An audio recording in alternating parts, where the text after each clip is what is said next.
p.m. and we're going to call this workshop of the Lewisville City Council to order. We do have a quorum. First up on the agenda is discussion of the consent and regular agenda items. So let's go ahead and open up our packets to that, Council.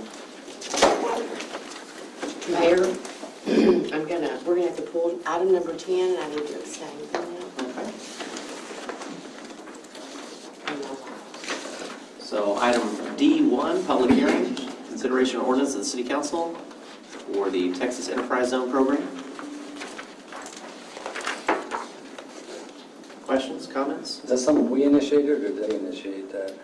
I believe they reached out to us, and it meets the requirement, and so we're in some full support. It's nothing that the city has to put any money towards. The state will. It meets Right, qualifications. we had two at once. I just thought maybe that was. There's a deadline, so they have a deadline that they have to meet. Okay. So yes, Right. We've done this before for the same project, right? we've done it for phase 1 of Caliber. This is an expansion of Caliber. Okay, that makes sense then. Item 2, Texas Enterprise Zone program.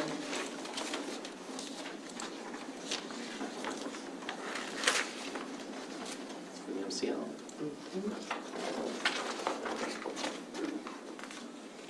Item 3, special use permit for manufacturing, the Woodhills.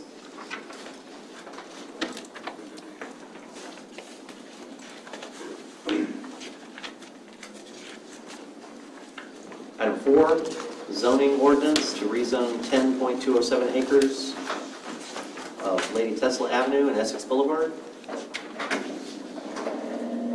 Questions, comments, So question. feedback?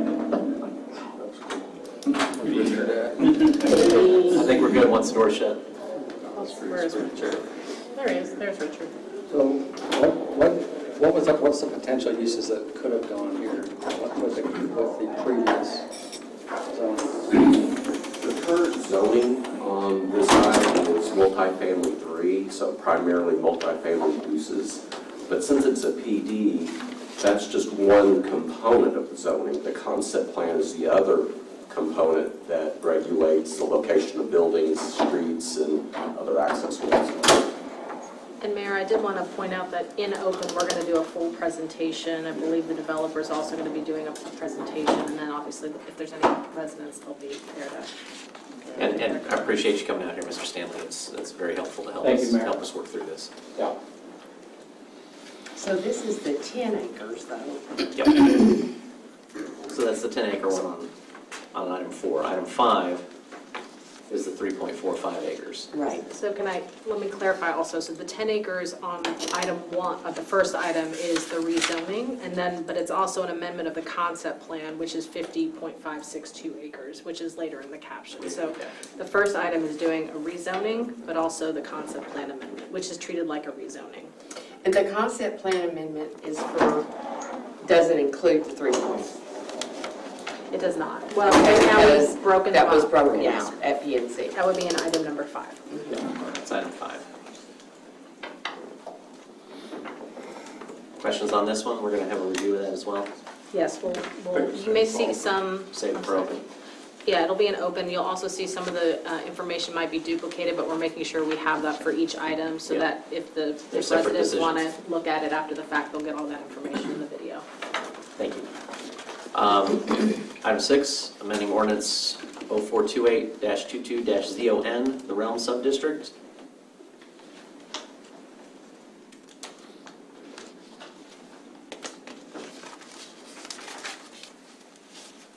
All right. Item 7, consent agenda, approval of minutes. Item 8, master services agreement, task order number 1. So explain this. So 90% of the meters got changed out, correct? And so what's there now? So this component that has to go on there, is it pulling something off and putting something back on? It's just changing the register in it. So the meter is, it's not like we have sunk cost. We have sunk costs, but we're using those, so we'll be able to utilize those. So it's not like lost. No, I get that, but how big a deal is it for them to do what they need to do? You mean the work Right, amount? yeah. That would be inherent. So it's not a lot of work to change the register, but the other thing we're having them do is do our lead and copper survey as well. Right. So that adds a little bit of labor on a little bit of effort per meter to check those. There's about 10,500 of those they have to check. And then what about the 10% that don't have the? So we had actually put a pause on the meter replacement so that when they go to those, they will replace both the meter and the register at the same time. Okay, great. How long do they anticipate this is going to take? They said 4 to 6 months. Okay. It's still pretty good hop, what, 10,000? Yep, that's pretty speedy. Item 9, professional services agreement with HDR. That's combined pump station and clear well project.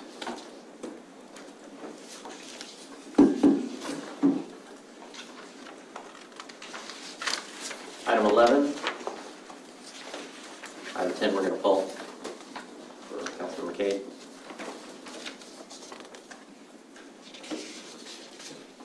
Item 11 is the Freese and Nichols landscape and trail design for Hebron Parkway medians.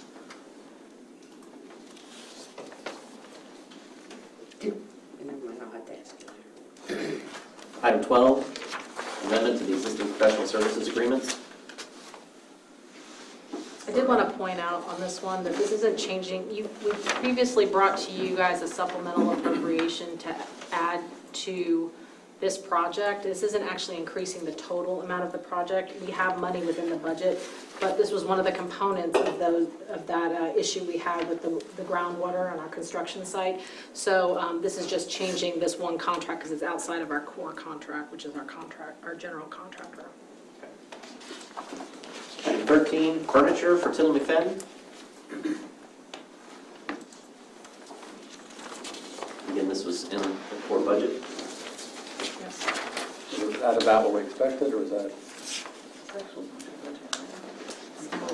Is it at about, yeah. It actually came in a little under budget. Oh, that's awesome. Always love to hear that. Yes. Just a little. And it came with all the screws, right, and already put together? We're not going to make police officers put together their Good. desks. Was that the fire department's job?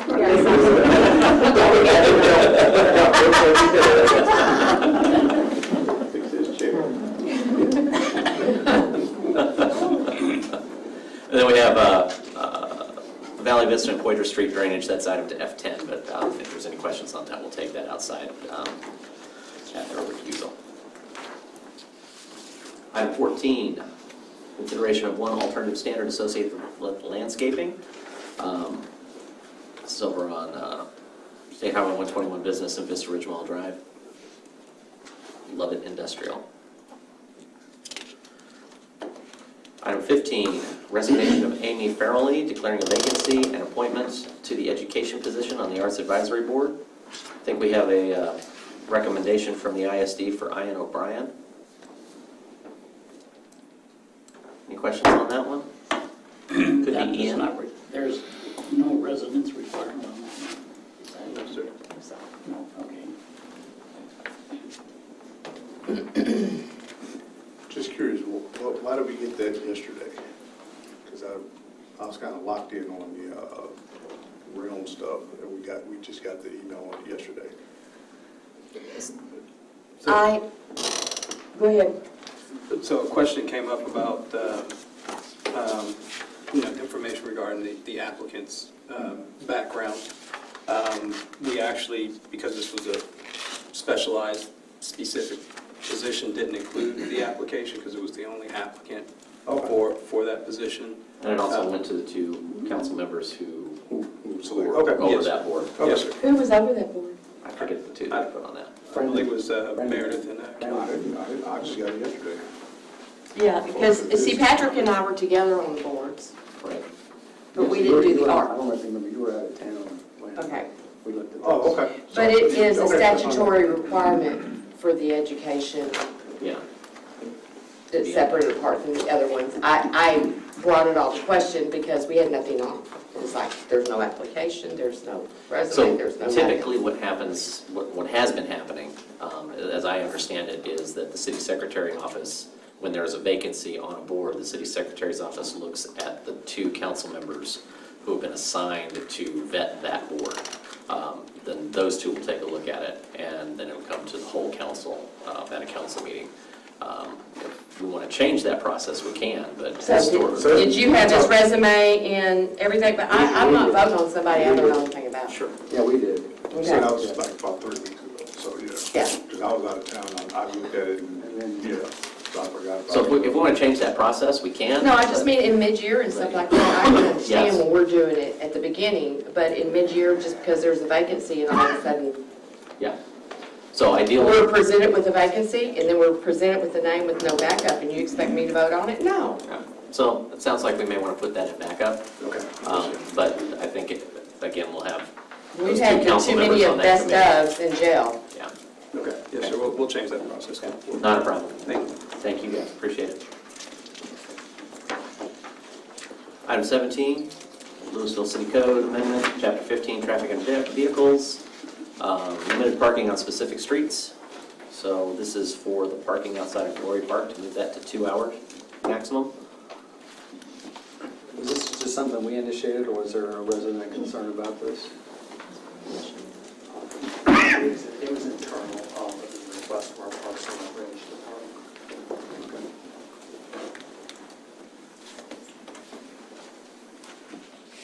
Item 18, ordinance amending the City Code, Chapter 15, Article 4, Section 15-126. This is parking in front of Lewisville Elementary School. So parking on the street, waiting, because it's school season. Any questions on this one? I have a story for you. We do have a closed session tonight, council, just so you know. And with that, we will go ahead, if there are no further questions or comments on the agenda, we will go ahead and move to item B, Old Town Entry Feature and Design Update. We have our Director of Parks and Recreation, Ms. Stacy Anaya, and Ignacio Mejia, Project Design Manager Kimberly Horn, to present the PowerPoint. All right, Mayor, City Council members, and park fans, just want to talk to you a little bit about where we are with the concept design for our entry markers into Old Town. We'll kind of go through our project background, what we're looking at in terms of themes and inspiration, what some of the conceptual costs are for each of those themes, where we'll start our primary entry marker location, and then what our next steps are. So if you remember back in March of 2023, staff kind of presented some entry feature options and locations throughout Lewisville, Old Town Lewisville, where we might want to look at some new entry features to kind of designate you're coming into this neighborhood. At the time, we looked at the historic Corsicana to kind of be the preferred existing design for inspiration and kind of running through that look. And I've updated this since we sent out the agenda item. The action step was actually for $225,000. I fat fingered the $275,000. And it was sort of based on the estimate of $64,000 at 2017, and we escalated that to about $75,000, $80,000 to get to where we were going to be. As we got a little bit into the project, we learned that it'd probably be a little bit more costly for that. So as soon as we got the action step, we established a city team to come together and start running with the project that consisted of the Parks and Recreation Department, the Community Relations and Tourism, Engineering, Planning, Public Services, to kind of head it up. And we retained Kimberly Horn and Ignacio to help us design these. And a couple of reasons why we went with Kimberly Horn is, one, they've been really involved in the development of our plan for I-35, our UDC, and then they also helped us achieve Glory Park and Parque de la Gloria's design, and really being able to listen to what residents, what city council, what staff needed, how to integrate that and leave us some flexibility as we move through the project. So as we started, we really had some goals on here based on that meeting from 2023. We wanted to reflect the Lewisville heritage, especially in Old Town. We wanted something that was iconic. Gina told me I had to stay within budget, which is very difficult for me. But we're trying, right? And how can we make it within what those funds were going to be? We wanted to hit a centennial celebration ribbon cutting, something that we might not be able to get all 3 done, but if we could get 1 in that 2025 year. And then really looking at how we might be able to be efficient with maintenance and longevity of the entry feature, not only from the materials lasting long, but that it would kind of, live through the times and not be dated.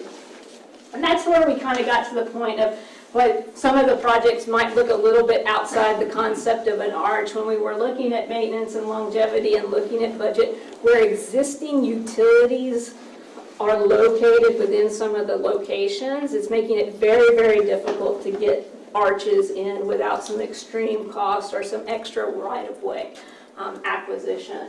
So I'm going to punt the ball over to Ignacio so he can talk a little bit about what our themes for inspiration were and what our process was. Thank you, Stacy. As you start to see a lot of these imagery, it's from the Old Town, so we took inspiration on your heritage components. We looked at the building facades, we looked at some of those materials that were incorporated within downtown, some of the old historic signs that are still there, and building on that, those materials, that's really where we came to inspire the three themes that we're going to present. Now, one thing, as we present these three themes, keep in mind that not one theme is you could take components of one theme and incorporate them into the other. Right now, it's very conceptual, although they look very finished, but they are conceptual. All the detailing, we're still going to be evolving, and keep in mind that we can incorporate, the feedback that we received today in a preferred theme. So the first one was the motor history theme, and we took liberty from some of your historic photos on the motor history. As you can see, a lot of the design inspiration came from the old Huff Hines gas stations. We would incorporate some neon lighting into this concept. So the materials in this theme are the brick, the cast stone, the perforated metal, having the Old Town Lewisville on the top and the established date. Now there is an opportunity on the column to have a flexible banner where you can switch those out for your events, like your Chocopalooza or any of those events that you want to highlight that are coming up. So that's the theme. And then the brand, the Old Town Lewisville brand, that would be material brand that would be incorporated or pinned to the base of this column. And the flexibility about this one is that the circle with the text is that could be anything. It can be designed that you can switch it if this was to be placed elsewhere within Old Town, that you could have the flexibility to put something there different. Again, this is a view as you're coming into Old Town on Main Street, and again, it's between the median. This is a view as you would be that you see leaving. We did keep the heights above your standard signal pole arms, so that's why it's elevated over at least 19 feet for clearance. It would incorporate the neon lighting.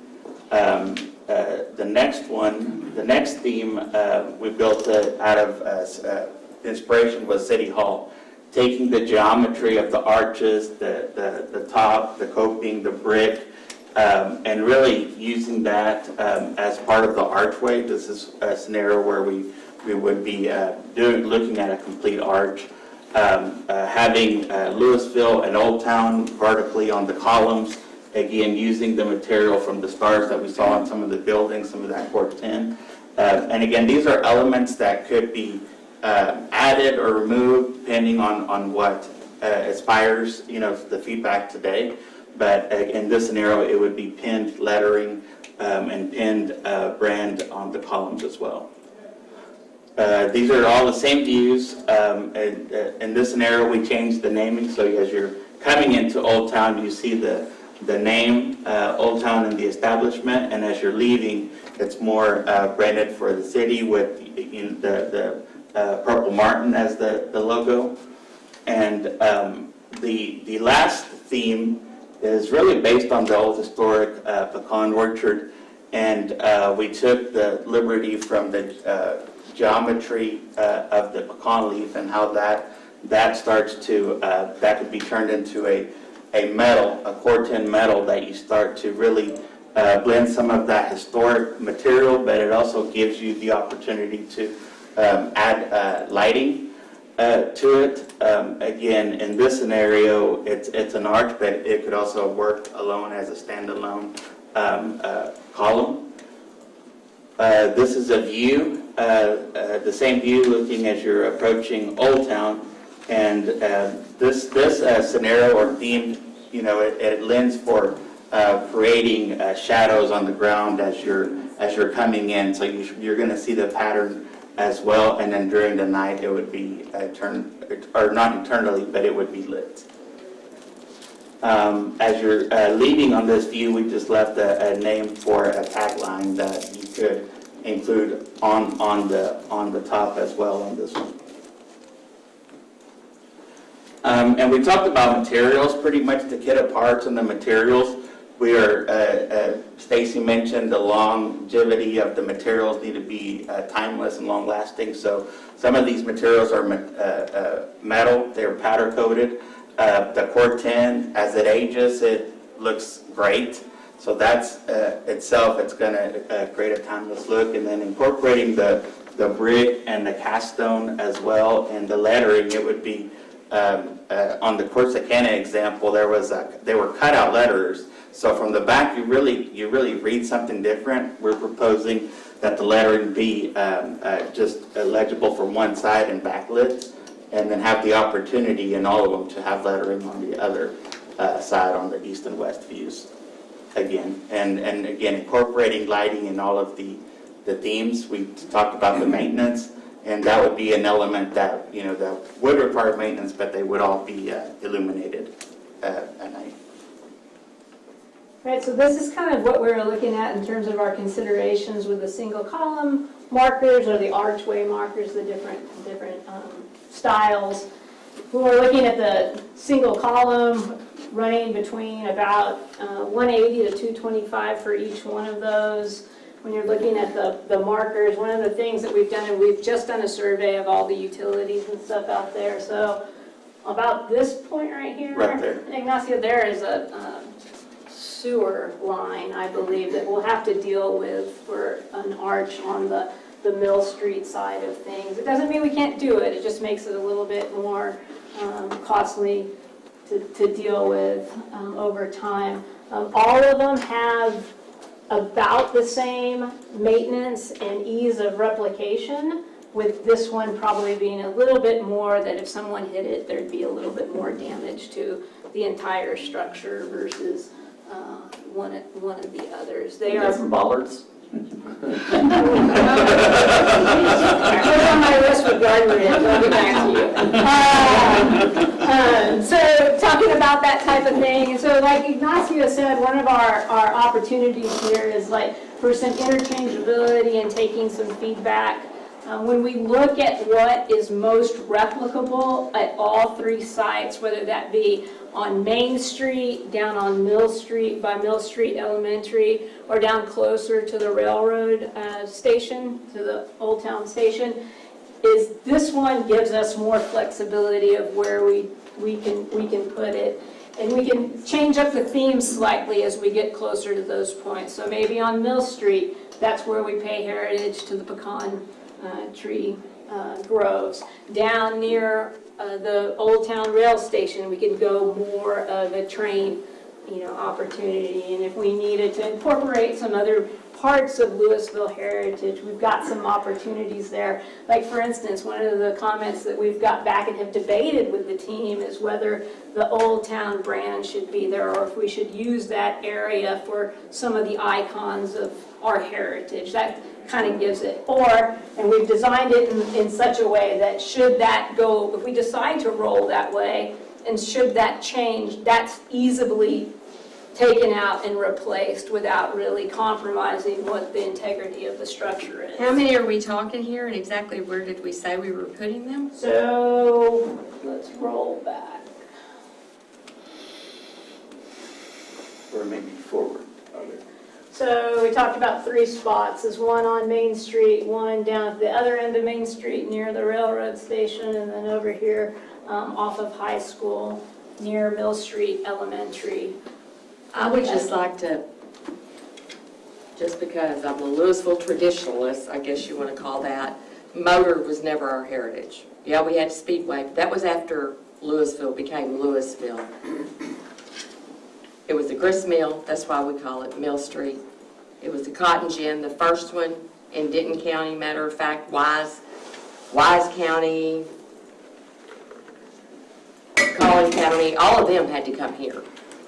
So I'm looking for something with cotton, pecans for the pecan orchard, and something railroad. I care less about the motors. I mean, the Huffines are a great name, but they didn't come until after all of this was built. Right. So let me ask you a question.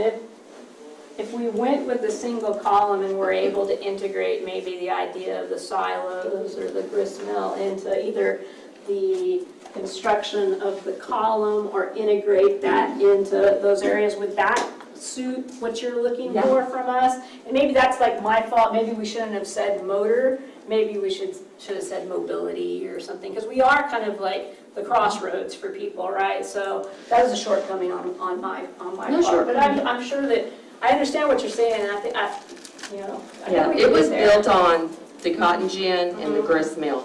Right. And then the railroad came in and boom. Right. I could see where you could keep that, but instead of just the Texas It could be all map, changed out.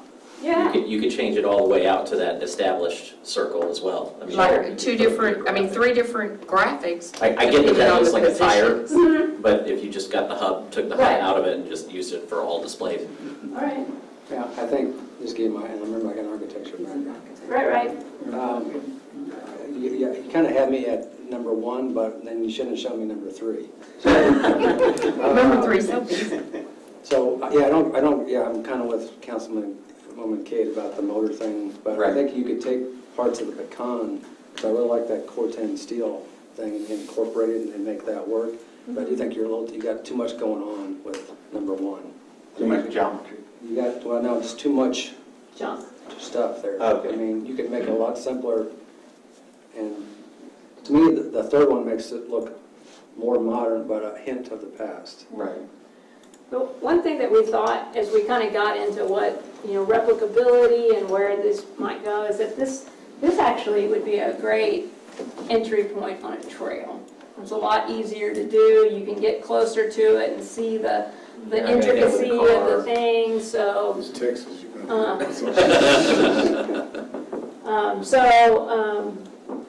right. So what we're hearing is, we'll get there. So I'm going to throw a monkey wrench in it. I like the archway, the city hall theme. I like the columns better. Like even if you want to put a single column, and if you're going to put a stamp in there where the star is, you can actually stamp a pecan tree, cotton gin in each one, and do something different with each one, and figure out a way to maybe backlight that piece. I like that, the look of that better than anything else that I've seen. So you mean just like If you that? just did a single, column? yeah, if you just did a single one. Oh, touchy. I'm not following, so. He likes So the the city hall columns. theme, But you don't like need, I like the archway, but I like, You like because the of the single cost, you don't have to do that, but I like, if you just take the first one, the motor history thing, like that column looks cute. So if you replace that, like, I don't even think you need the overhead, but like you take that one individual column and you can stamp it different ways with different things on it. I think that works, I think that works better with the pecan stuff too. I think if you. That's my design thing for 10 years. I'm done. Bam. That's good. Okay. Yeah, I like those columns in the second one better myself. But I do like the single column because to me it's more functional, it's cheaper, it's easier to maintain. But take that column and replace that column. Yeah. Right. Okay. So you're saying with the left one, but just have the column for the Right. second Right. one in the Right. first? Yeah, now you don't even need the top one. Really. I mean, you can top it with whatever you want. Just take this. I'm not talking about the archway. Just take one single column. That looks more filled out and. And then see where the star is? You could put your like cotton thing or your pecan thing or your do different things. train thing. So I have a comment about the location, because I'm looking at this location map, and all 3 of these locations, I think maybe there's still some sort of debate or discussion about possible, certainly at Mill, changing that up. But I think recently we've been talking about what could we do at Main and Railroad. And the same would, right at the couplet ends. If we're gonna do something different there, I don't wanna lock into something that's gonna prevent us from doing what we wanna do there. On the second one, could we not do that on Main and on the west entrance? Let me ask a clarification on what you're saying. Are you talking about with the DCTA, all the changes that are going over there? I've seen a rendering that shows a potential roundabout there. Yeah.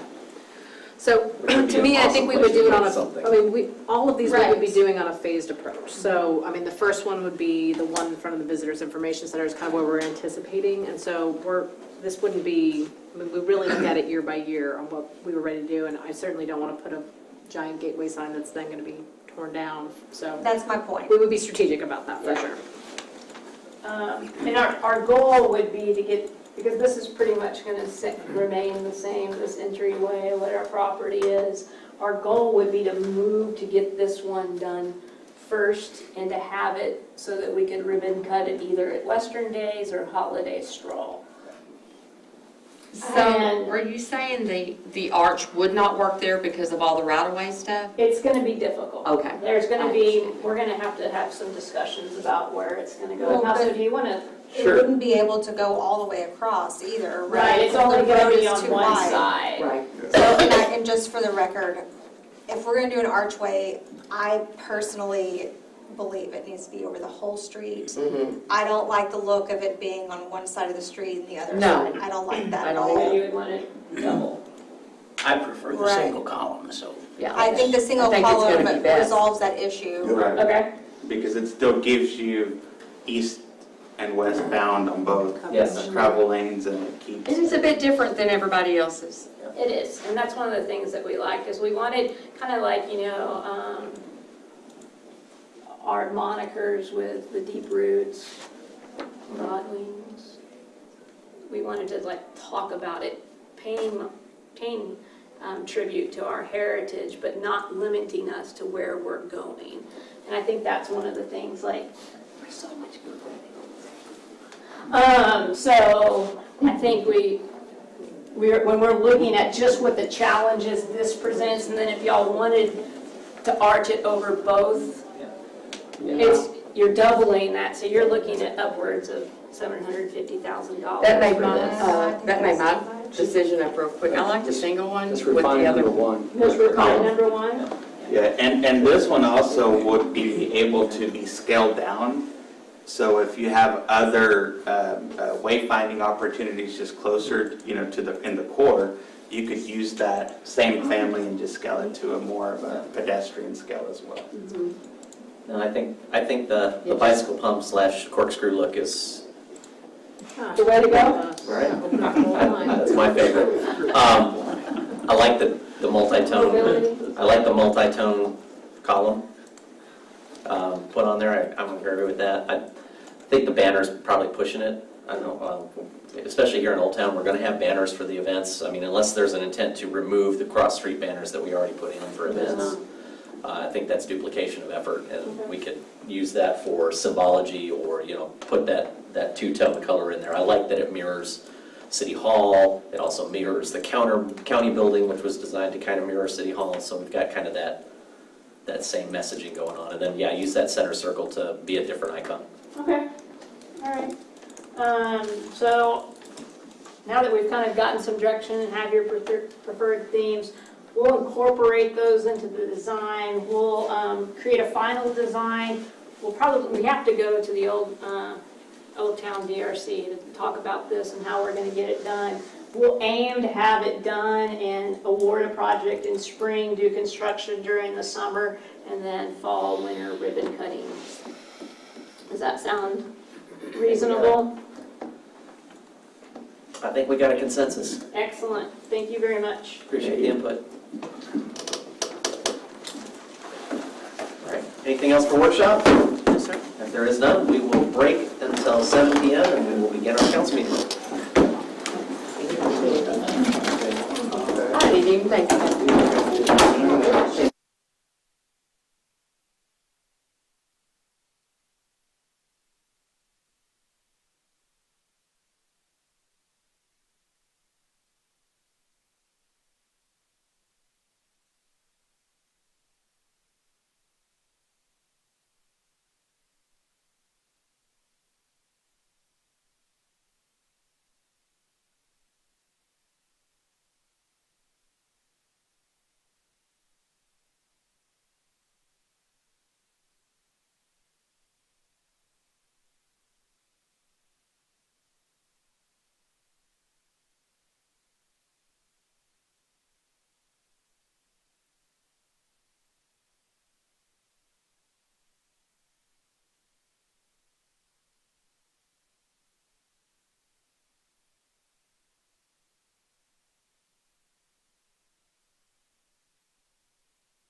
It is 7 p.m. Welcome to this regular session of the Lewisville City Council. We do have a quorum. First up on tonight's agenda, we have the invocation by myself. So if you would please join me in a few moments of reflection and prayer.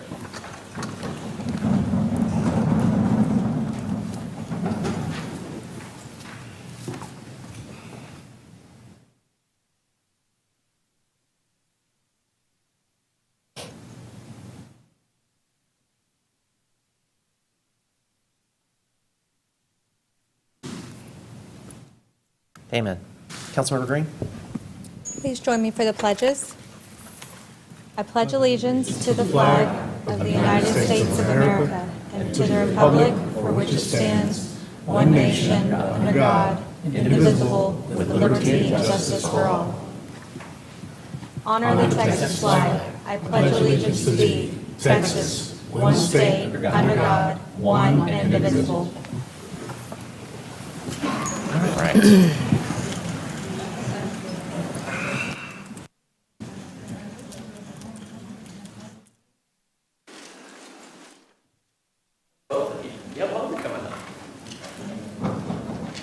I could have Melinda Goller and Gary Henderson up here with me, please, because I get a little stage fright every once in a while. I need to make sure I got good friends backing me up.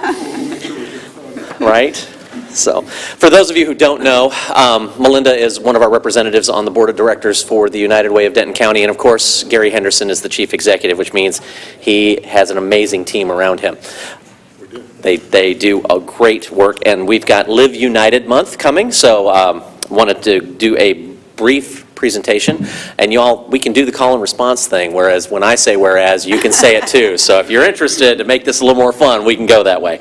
So whereas United Way of Denton County mobilizes communities like Lewisville to action so all can thrive, and by working together with donors, supporters, and collaborators across Denton County, United Way of Denton County creates opportunities to expand education, promote economic mobility, improve health and mental health, and provide basic needs for over 53,000 Denton County residents annually, and y'all got this. United Way of Denton County leads the effort with a network of nonprofits, governments, businesses, and donors to respond to our neighbors' immediate needs and seek out better solutions for larger community-wide issues. There is a public purpose for providing financial and volunteer support to United Way because their work directly and indirectly improves the lives of Lewisville residents by building capacity, administering disaster recovery, and providing resources to our community nonprofits. Now, therefore, I, T.J. Gilmore, Mayor of the City of Lewisville, and on behalf of the Lewisville City Council, do hereby proclaim the month of September 2024 as Live United Month in Lewisville, Texas, and urge all residents to observe the occasion with appropriate ceremonies and activities. The one activity you can do is go check out the United Way website and figure out where you can make a difference, because they're always looking for help. And whether that's your blood, your sweat, your tears, your treasure, whatever that is, they've got a place for you at the United Way. So thank you guys so much for all that you do. Want to say a few words? Well, first of all, I would like to thank the council and you, Mayor, for recognizing Live United Month. And I also want to do a shout out to the employees of the City of Lewisville. They have been longtime supporters of United Way. They give very generously every month, and because of what they do and what other people give, United Way is able to fund 18 nonprofit agencies in Denton County that together with United Way have served over 53,000 of our friends and family that live in Denton County in 2023. And we really appreciate your support and your employee support. I think what is so awesome is that we help keep a floor under folks. Absolutely. We really do. Gary? We just want to say thank you to City Manager Claire Powell for also being on the United Way board. She is. She's doing great. All right. Thank you guys so much. Appreciate all you do. Thank you. All right. Here we go. Teddy's got to prove we were here.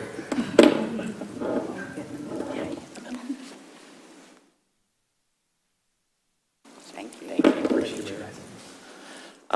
Let's see. Do we know how to spin this? There's a new trick now. Oh, there we go. Okay. Thank you.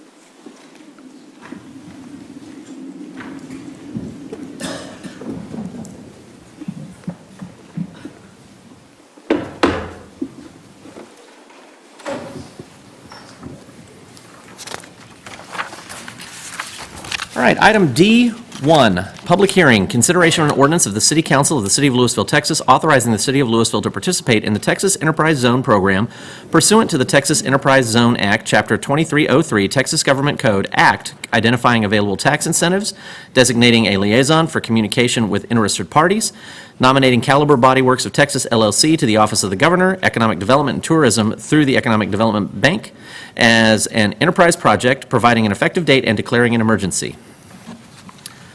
Caliber Body Works of Texas has submitted a request to staff asking the City Council consider an ordinance that authorizes the city to participate in a Texas Enterprise Zone program pursuant to the Texas Enterprise Zone Act, Chapter 2303, Texas Government Code, and nominates Caliber for designation by the Governor's Office of Economic Development and Tourism as a Texas Enterprise project. Caliber's headquarters and corporate call center are located at 2941 Lake Vista Drive. Caliber plans to make a capital investment of $5 million, retain 452 jobs, and create 10 new jobs, making them a competitive candidate for the Texas Enterprise Zone program. The act requires that a public hearing be held before adopting an ordinance or order for identification of local incentives. For this state program, there is no fiscal impact to the City of Lewisville if Caliber is awarded the designation. It is recommended that the City Council approve the ordinance as set forth in the caption above. We do have a public hearing on this, and it is now open.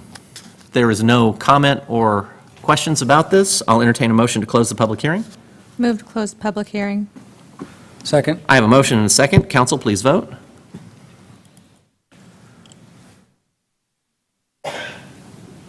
Five to nothing is the vote. The public hearing is now closed. Council, I'll entertain a motion to approve the ordinance. Move to approve the ordinance per the caption. Second. I have a motion and a second. City Attorney?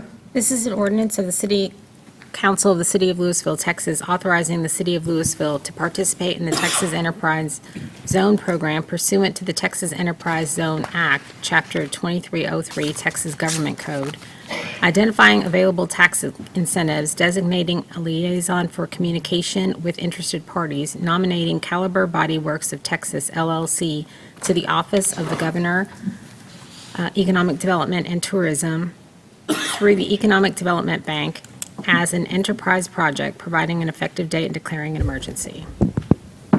Council, if you please vote. Item passes 5 to nothing.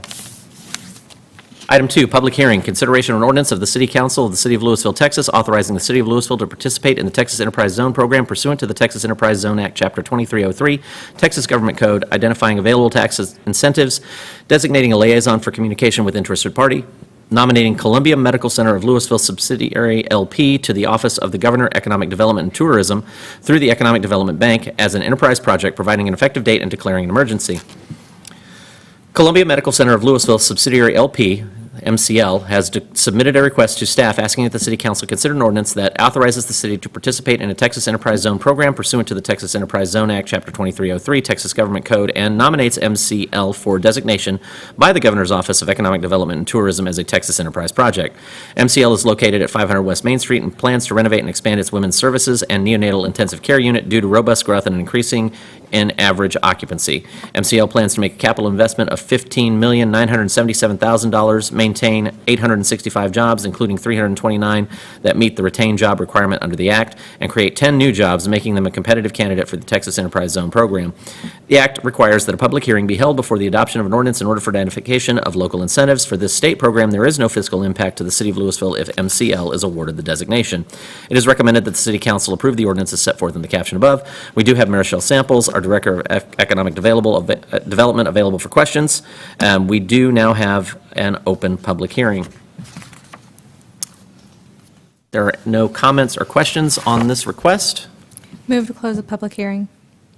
Second. I have a motion and a second to close the public hearing. Motion passes 5 to nothing. Council, I'll entertain a motion to approve the ordinance.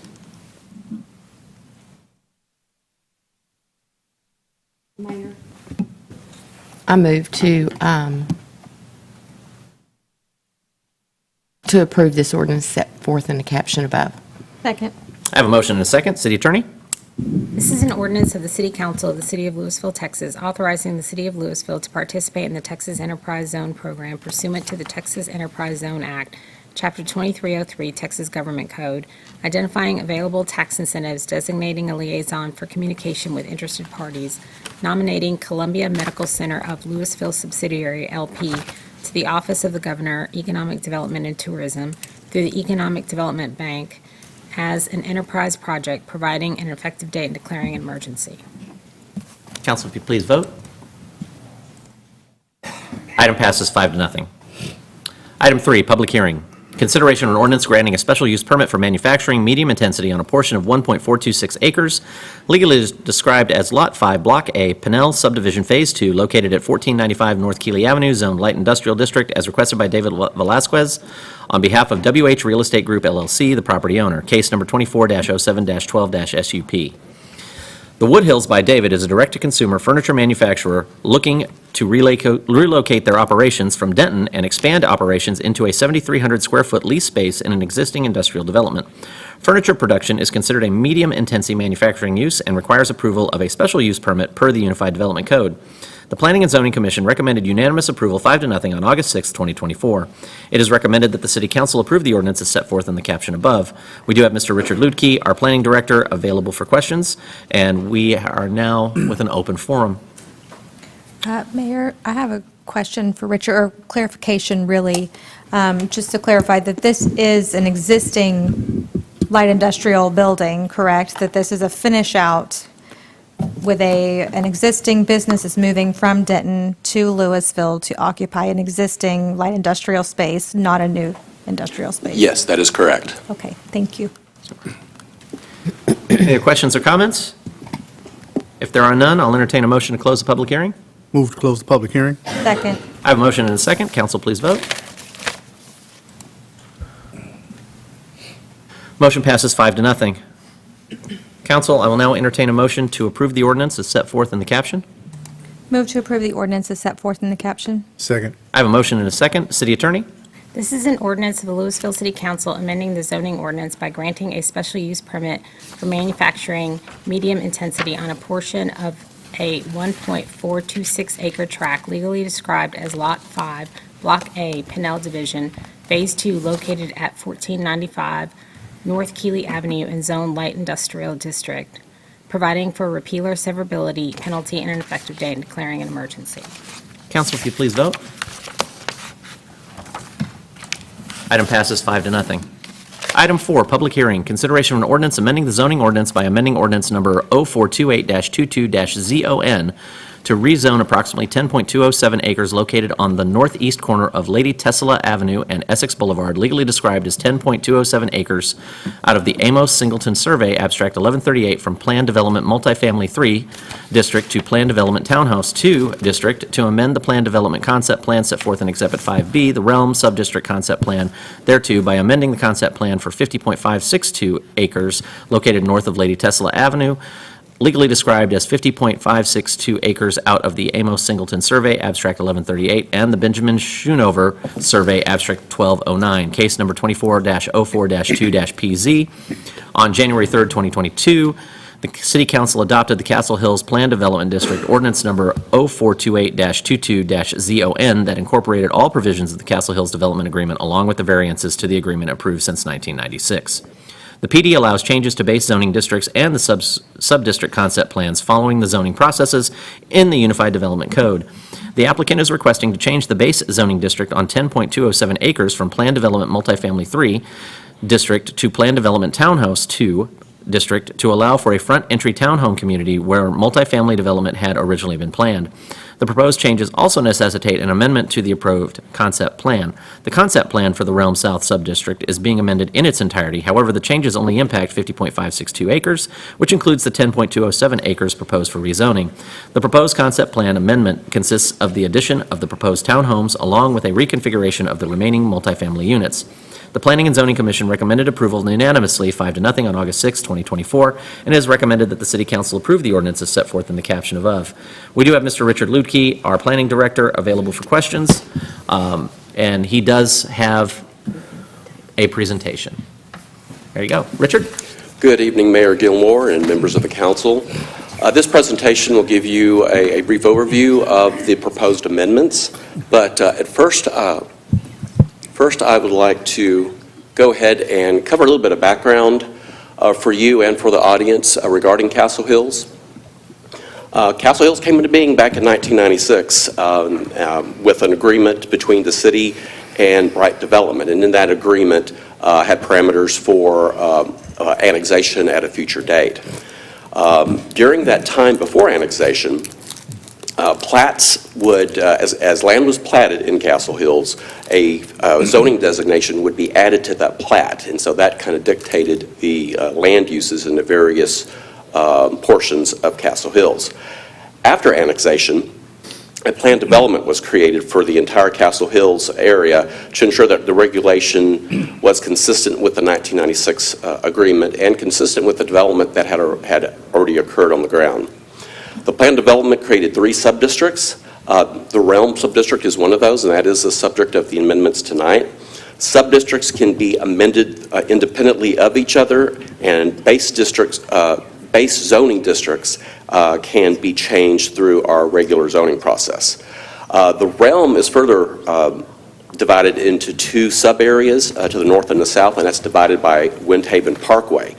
So those 2 sub-areas can be amended independently through our regular zoning process, where notices are sent to property owners within 200 feet, including a notice in the paper, and then the 2 public hearings, one before P&Z and one before the City Council. So like in all plan developments, the concept plan controls the development, but it can always be amended. And often conditions change that warrant those amendments. Flexibility was built into the Realm, the concept for the Realm, since that sub-district still had quite a few undeveloped parcels without final plans, and with the fact that there was a lot of likelihood that some shifting of the various components may need to be done in the future.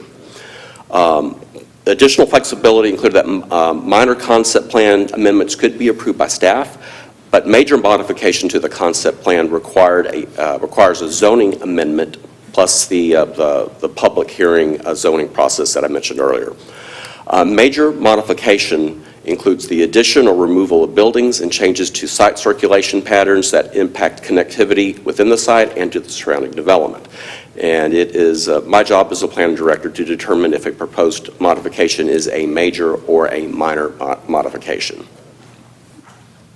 As far as the multifamily use that's allowed in Castle Hills, since 1996, there was an initial 5,000 multifamily unit cap for the entirety of the Castle Hills PD. As of today, we have 2,368 units on the ground, so that leaves an additional 2,632 multifamily units that are yet to be built in Castle Hills. Now, there are a couple of exceptions to note, though. In the Crown Center subdistrict, which is located on the west side of the Sam Rayburn Tollway, it has its own cap of an additional 2,000 units. Also in the Realm subdistrict, that subdistrict is allowed unlimited multifamily as long as it is part of an overall mixed-use component with commercial on the ground floor. So many of the developments that you see along the Sam Rayburn Tollway do not count towards the original cap because they are part of a mixed-use projects and have that ground floor commercial. As far as open space and parks, one exhibit, one component of the PD is an open space plan. And also written into the text, all future park fees were waived by the original development agreement, which prevents the city from requiring any future parks. And that plan does show areas that are designated as public parks maintained by the city of Lewisville. There's other areas that are private open space that's maintained by the Castle Hills HOA. So both of those are shown on there. There are some open spaces that are have public access easements. So they do count towards the city's 10-minute walk to a park initiative. The Crown Center subdistrict that I mentioned earlier does have green space and public access easement dedication requirements. And again, that'll assist with our 10-minute walk to a park initiative.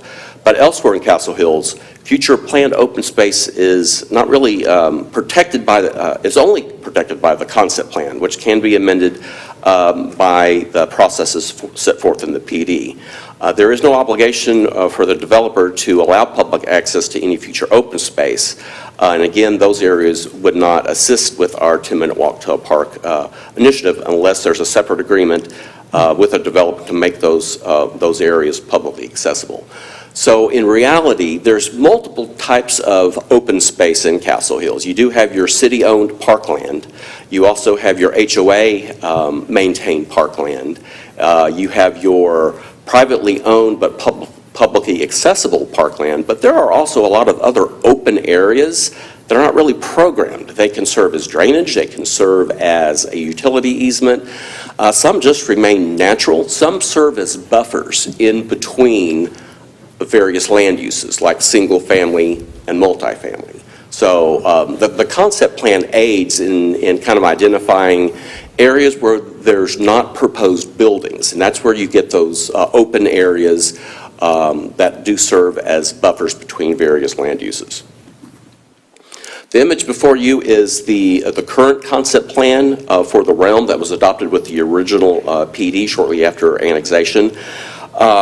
So as you can see, this is kind of the north central portion of the Castle Hills plan development area.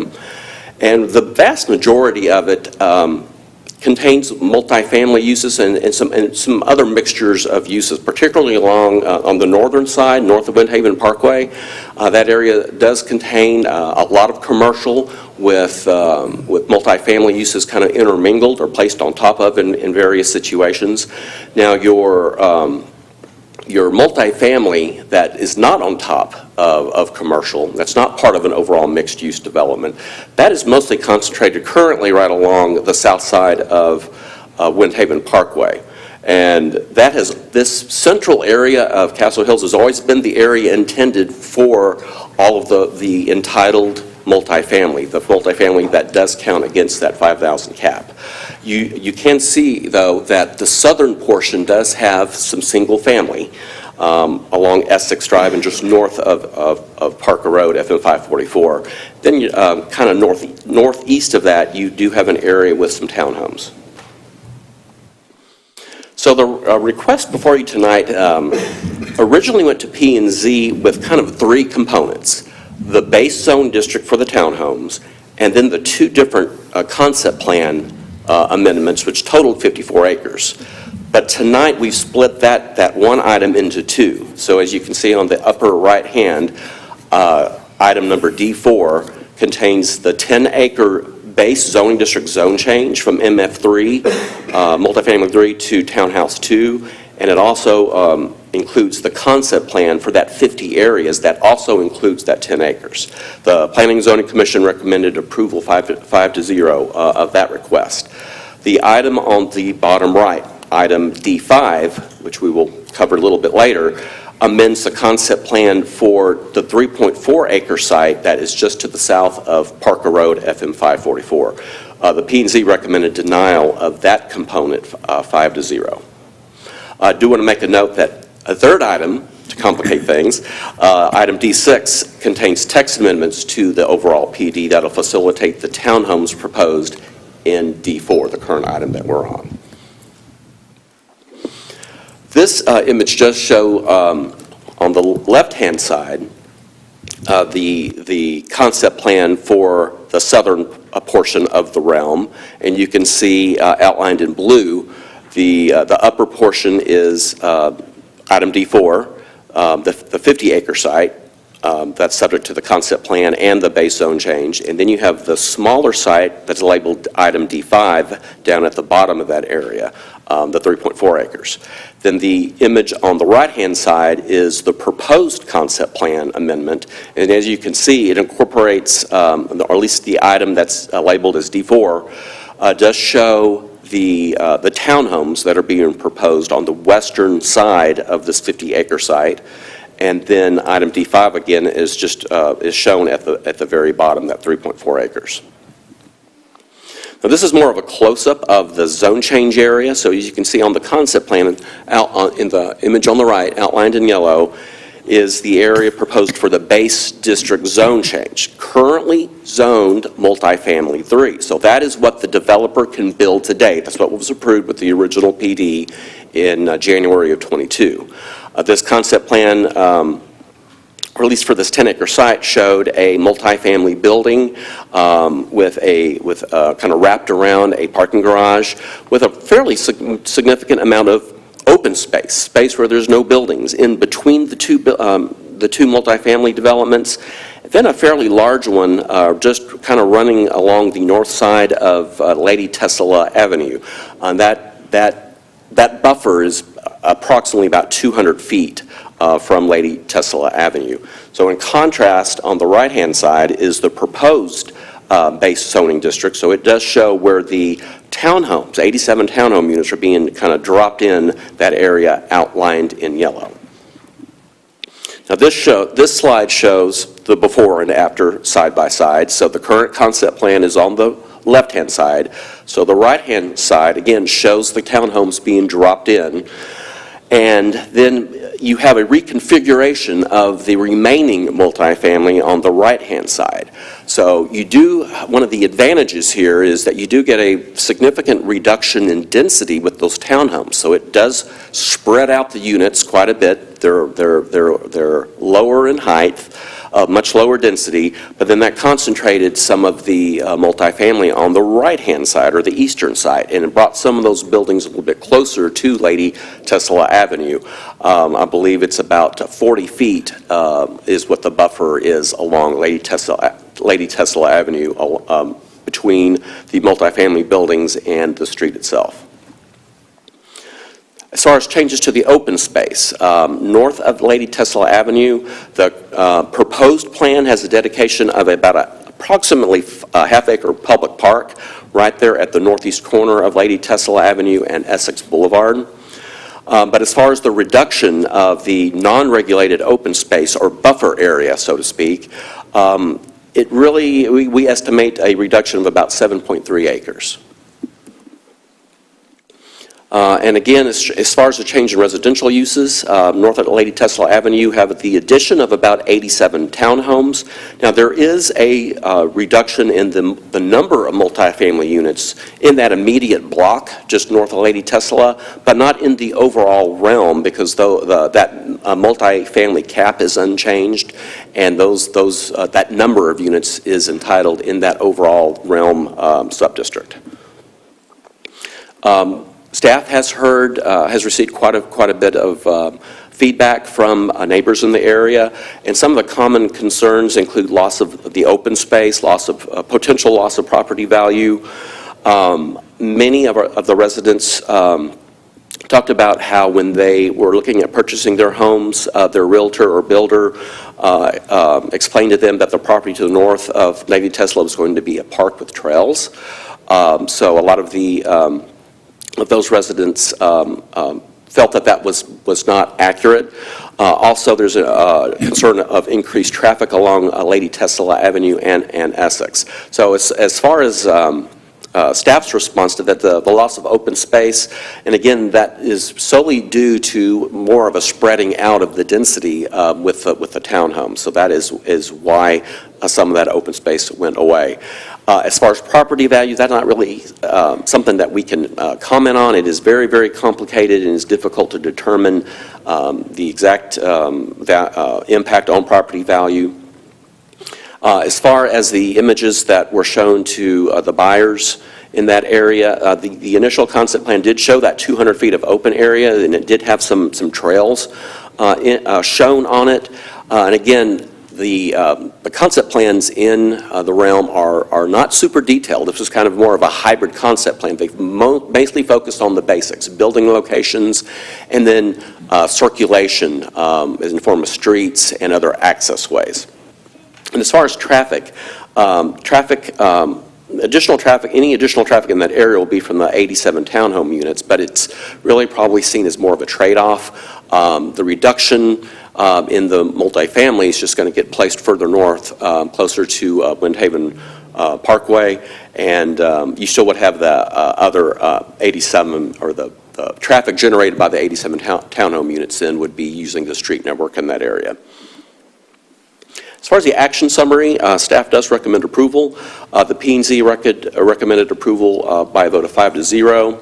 And in order for council to approve a vote, it would require a simple majority.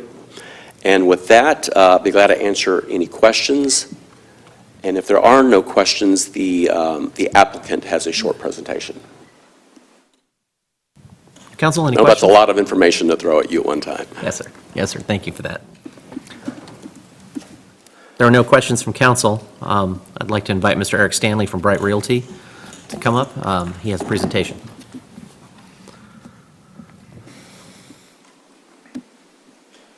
Thank you, Richard. Okay, just use the arrow key. Thank you, Richard.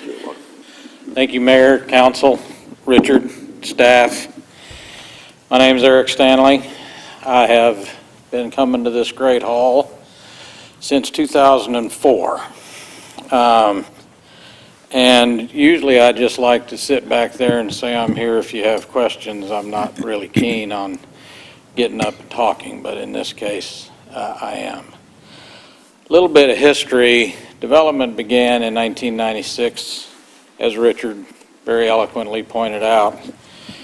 And for 20 plus years, that was the size of the workbook that we lived by.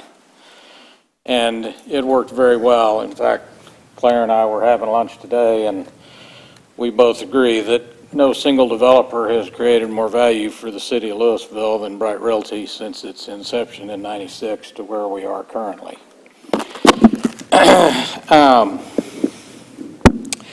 This agreement in 1996 got amended 3 times prior to annexation. Once in 2008 to add a small parcel that was part of the Lord property to our east there along Josie to get us all the way down the power line. A second time in May of 2014 to give the entitlements to what is now part of the Realm Subdistrict, the unlimited multifamily above a commercial use. And then finally, in February of 20, I believe, Claire, isn't that right, when we did Crown Center? And that was the Crown Center entitlements. The reason it got amended in 2014 and 2020 is none of us thought about, back when Mr. Owens was here and Chris Bright, what the world was going to want in terms of mixed-use projects and development projects in 1996 to 2024 is a long time. So flexibility was always important. After the 2021 or the 2020 amendment to Crown Center, wasn't long before Lewis, and within this agreement, there is a vehicle, the original agreement for annexation, called for a number of things to occur, but the city approached us in 2020 about annexation. And we said, well, the districts are in place. We certainly want to keep our entitlements. Many of us worked very hard, obviously started with this, amended a couple of times. We want to preserve those rights, and we have public-private partnership, which has served us both very well over time. We want to protect that, but we're open to it if the neighborhood's open to it. The neighborhood chose to do it, and annexation occurred November 15th, 21, if memory serves. I'm getting old, so my dates might be a little off. And when that occurred, something I know I didn't know, I think I know Liz knew, but I'm not sure the rest of the staff was fully aware of it. That within 60 days after that annexation date, everything in Castle Hills needed to be zoned as a result of state law. Wow. I'm glad, as Richard pointed out, for everything that we developed, we put a zoning classification on, so that was very easy to get that part zoned. The undeveloped areas, we had Crown Center put together. We had kind of the north side of the Realm area put together for the most part to create a PD. But the south side here where we're talking about these projects right now, truly, we had an idea, but it was a concept. And Richard, feel free to correct me if I'm wrong, but Richard and I worked very diligently, but we knew this was some preliminary plans. They certainly weren't anything more than that to get some kind of paper in place that says, yes, I can fit the 2,900 units, which is now down to 2,600 units in this area. How might that work? Through my own mistake, mine, there is a section up north of the power line but south of Windhaven, immediately west of Tasala. If I had a pointer, I could figure it out. I can't point on this. But there's a section of roughly 9 acres up there that I thought was brought in under base zoning of GB2. It's not GB2, it's MF3. I thought I had to fit all the apartments south of the power line. I can fit 300 to 325 of the units north of the power line, which we're currently in design on, west of Tesla, above the power line. Well, that opened up some opportunity for the area south of the power line. As a result, we kind of went after this townhouse zoning. I had some available land, etc. Did I just hit enter, Richard, to move to the next one? The arrow key. Okay, and at annexation, there was 0 open space in this area north of 544. None. At PD, there got to be 8 acres of open space dedicated and 70? 31 originally. 31 acres, there was roughly 7 acres of park area that per the park annexation agreement, and then 31 acres of other open space.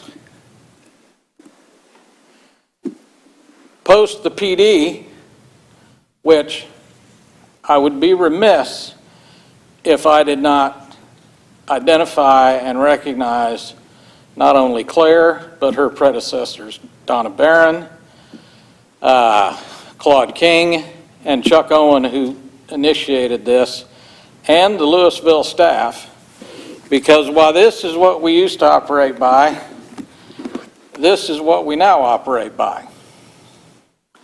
And that is a whole lot of work by this staff, and they should be commended. This is it now. This was a lot easier. But now as a result of the PD, and correct me if I'm wrong, it's a little over 8 acres of park dedication in this area, and I think it's 71 total acres of open space. Yay. And there's about a mile-long hike and bike trail paid for by the developer. So,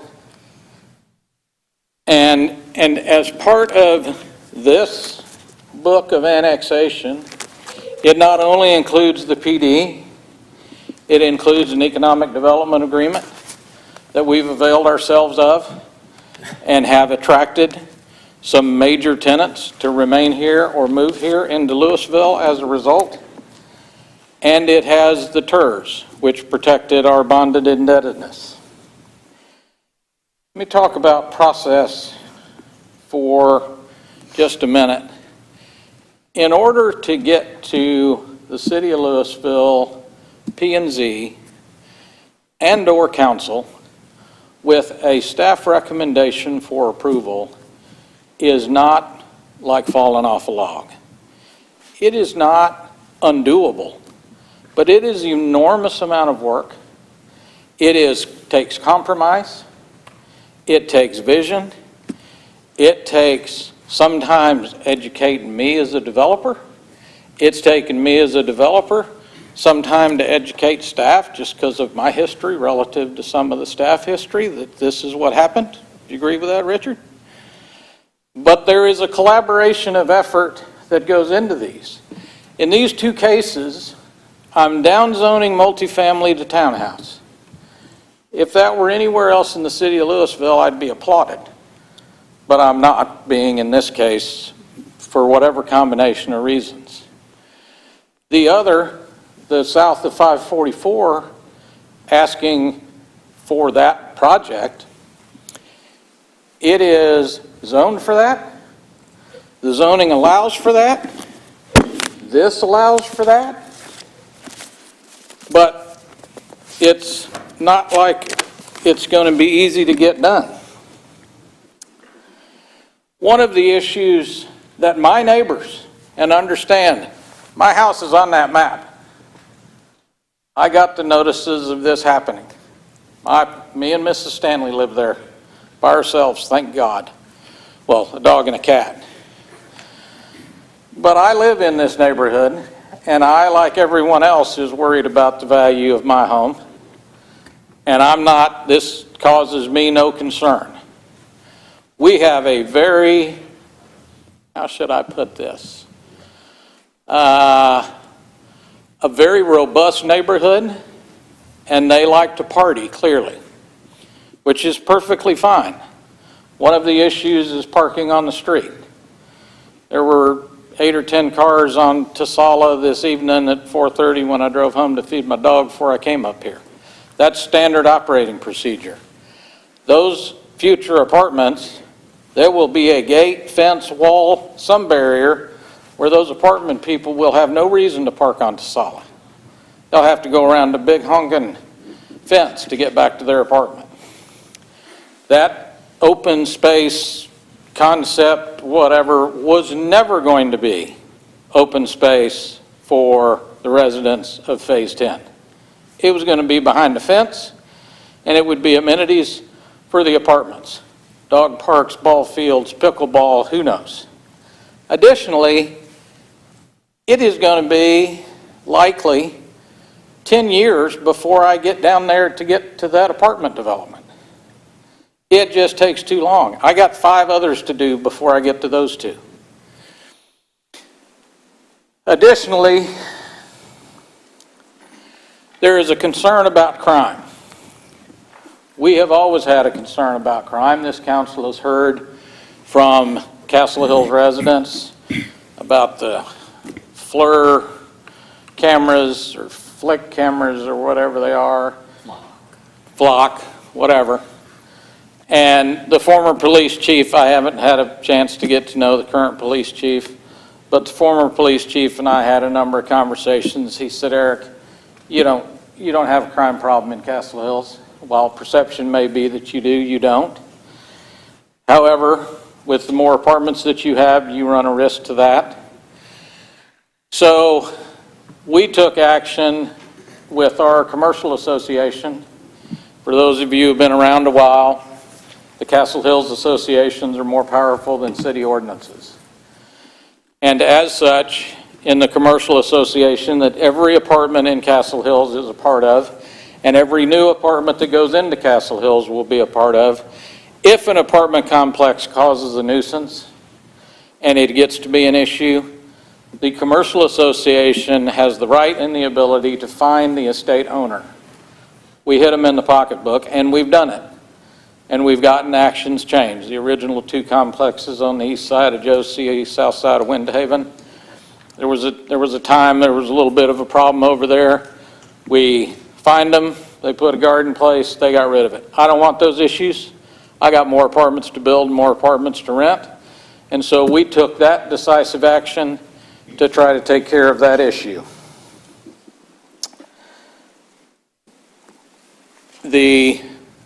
Should I go to the next one, Richard, or stay right here? Hang on, I may have one more slide. Yes. Okay. The current zoning in the PD allows the multifamily to be 5 feet behind the right-of-way. That is the heavy green dash line that you see there. That's what the current zoning regulation, what this says can be done. I didn't have anything drawn up next to that, but when I brought this townhouse deal in with the revised concept plan, Richard said, hey, those houses are right across the street there. I can't make you, but would you consider pushing back your setback some? So I pushed the setback back 40 feet. That's not inexpensive land. It creates a buffer, and we just agreed to it. I'm not, and we have never been, about trying to jam something down anybody's throat. No question about it. This is entitled. There's no reason that it can, in my opinion, not go to 5 feet from Tasala. It can, but we're in agreement. If this gets approved and done, we'll do that additional buffer to take it 42.5 feet or 43 feet or something from the street, which is in addition to the current buffering requirements. It's just so I don't have to get up here and talk again. Can I do the next one? Actually, I think just to keep things clear in everybody's head, Fair we enough. just need to stay item by item. I think that concludes this, unless I forgot something. Okay, good. Any questions? Oh, I'm sorry, one more thing. I had a pack of business cards at the last P&Z meeting. I got a pack of business cards again. If any of my neighbors want my card and want to call me and talk to me about what's going on or have a question, I will absolutely take your call. I promise. Mr. Stanley, I have a quick question. Yes, You ma'am. mentioned that the heavy green line is 5 feet behind the right-of-way, but it's labeled as 10 here. Well, that's because there's 5 feet right away. It's 10 feet off the street. It's 10 feet off the street. Okay, thank you. Whatever, I'm wrong. It's 10 because it's 10 feet off the street. But it's, yes, it is 10. Sorry, I said 5. Okay. Have you had any meetings with the neighborhood? Well, I went to the P&Z and I offered up my business cards. I passed out, I think 7 or 8 of them. I got one call from a resident, Mr. Ralph. He lives in my neighborhood. He's my neighbor. And his concern was I didn't have enough trees in the park where the Little Mill Center is in the middle of Phase 10. I could pull up a prior picture and show you in there somewhere. And I've not heard from any of the other neighbors who had concerns either on the next one we're talking about or this one. No one's reached out. So have you reached out to them to set up a meeting with the neighbors? No, ma'am. Not them reaching out to you? So you haven't made I haven't been any asked. attempt to meet with the neighborhood? No, ma'am. Okay, I have a question on your setback. You said that the setback was 40 now? Yes. What was it before on the, 10? Am I right saying? On the old concept plan, that's what she's asking about. It was 200, is what you're disputing to. The distance between the Ah. buildings. Yeah, I mean, I don't know. what'd you say? I had 3 people talking. Approximately 200 feet. 200 Between the feet. street and the closest So now it's multifamily 40. building. Yes.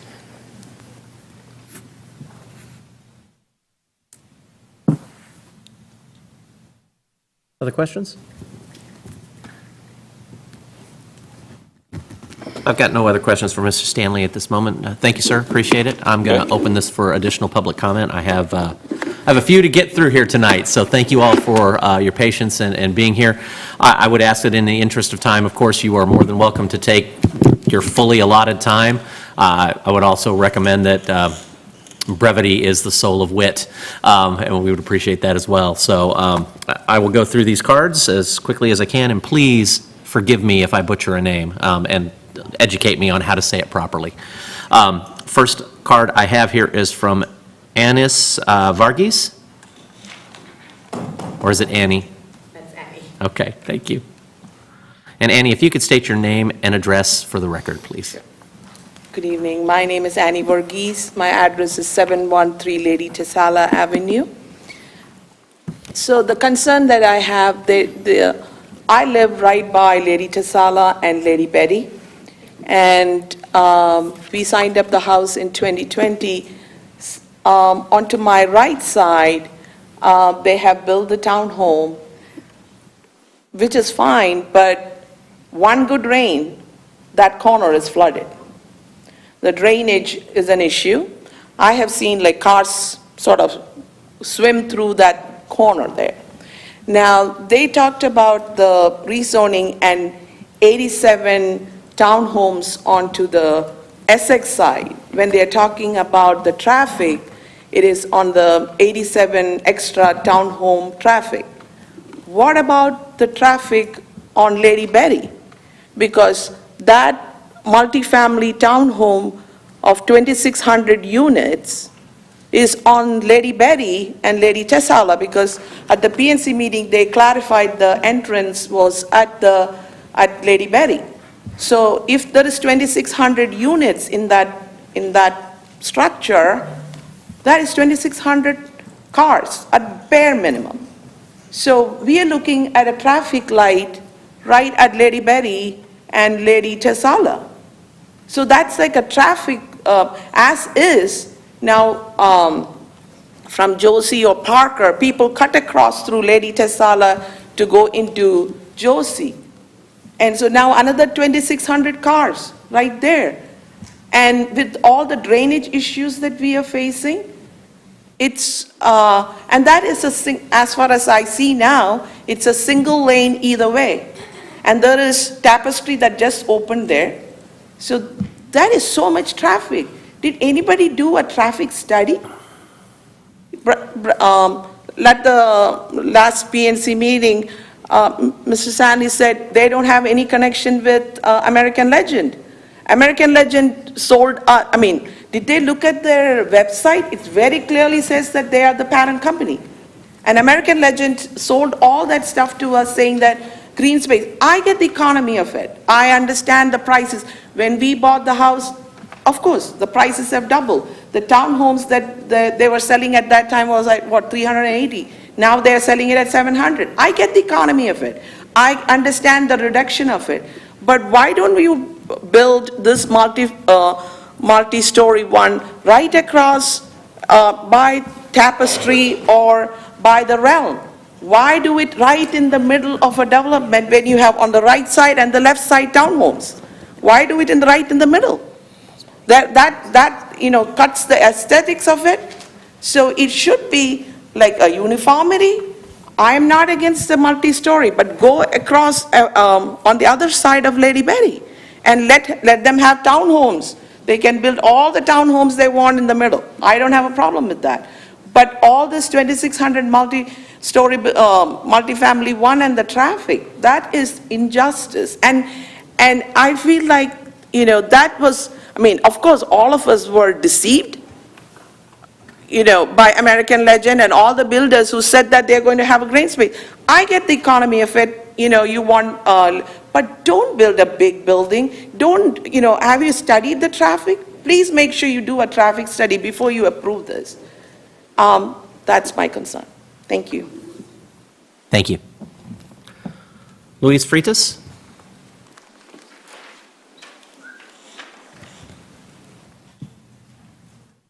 Name and address for the record, sir. I'm Luis Freitas. I live at 757 Lady Tessala.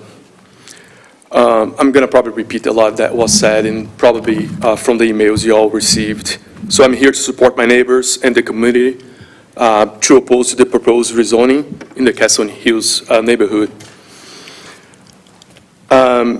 We have several concerns that we kind of laid out on the emails that we sent to all of you. We have concerns around infrastructure, we have concerns around traffic, we have concerns around safety, we have concerns around everything that can impact the community. I don't think there were studies that were done to really support the additional traffic and the impact you have to the neighbors. Also, as stated, although we all kind of raised our concerns, the party never reached out to us to try to understand better our concerns and see what they could also have done. So I'm just here to, again, support my neighbors and request that, further study to be done and that you all consider postponing this decision until additional clarification can be made. Thank you, sir. Francis Schmeling?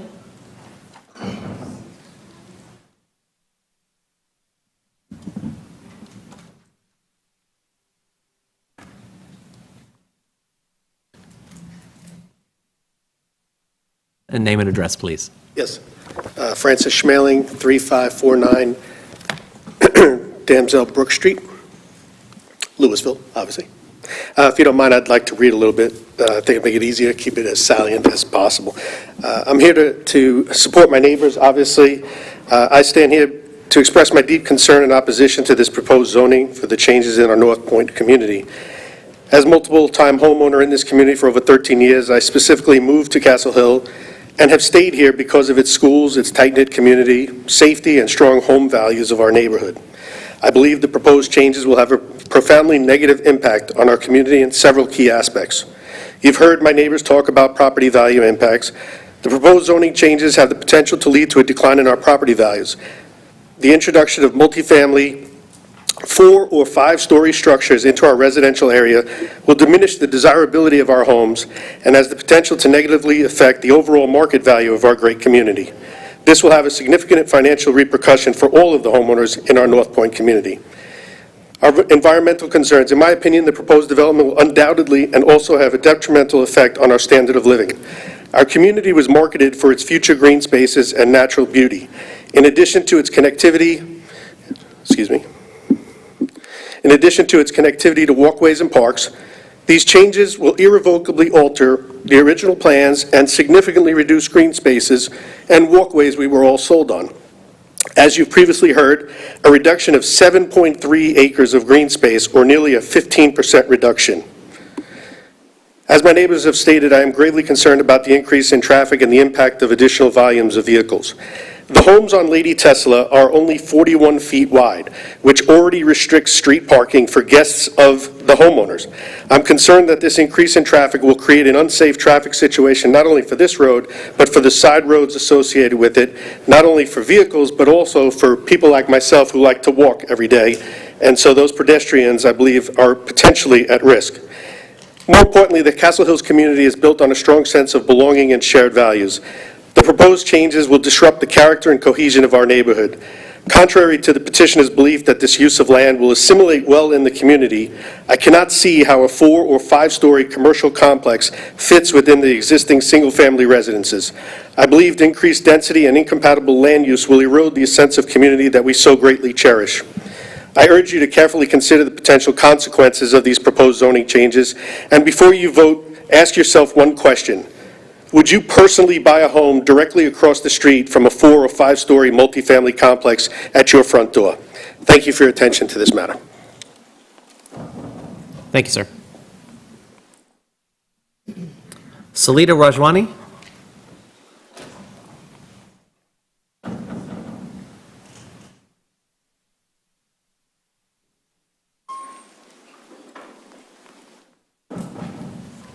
Name and address for the record, please. Okay. Sorry. Hi, my name is Salita Rajwani. My address is 3909 Lady Betty Drive, Lewisville, Texas. So I'm also here to support my neighbors in the community. And I also want to thank you for hearing us out and for your time as well. I want the city to consider tabling this and allowing us to reconsider this. I think, as we mentioned before, that we haven't been able to meet with the developer or been given the opportunity to. And so even though, he's accessible, I think one of the things is that we weren't aware. When we go talk to American Legends, they tell us something else, and I think us finally getting to understand what's going to happen in our community so that our neighbors feel that we understand what's taking place is really important. I also wanted to share that this is my first home that I bought with, with my family, and something that, I'm taking care of my aging parents, who I want to be able to walk safely on the roads. I also have a dog, and so I wanted to send my future kids to these schools, and I invested in that when I bought a home here, and so I think that, we need to understand what is the repercussions of these actions, how could it impact our schools. I'm also an educator, and I understand how, big class sizes can impact us too. And so having more homes, what does that mean? More multifamily homes, I think that would be something that we should also consider. Something that I was surprised to learn about is that, this was part of the original plan. If this was part of the original plan, then why are our streets so small where we can't even drive safely, where we see speeding happen and congestion already? So if this was already proposed to have so many multifamily units, I think that should be reconsidered, that we're already expressing to you that our streets are congested, that we feel unsafe to drive, unsafe to park. It's really hard to have guests over, and that ultimately impacts the quality of life of the residents. I think, moreover, I wanted to share that I think we should just table it so that we can understand the situation better, do traffic studies, understand what's happening with the speeding and the traffic. So that's all I wanted to share, and I'll give time to my neighbors to speak. So thank you for hearing me out. Thank you. Yes. Vivek Chabria.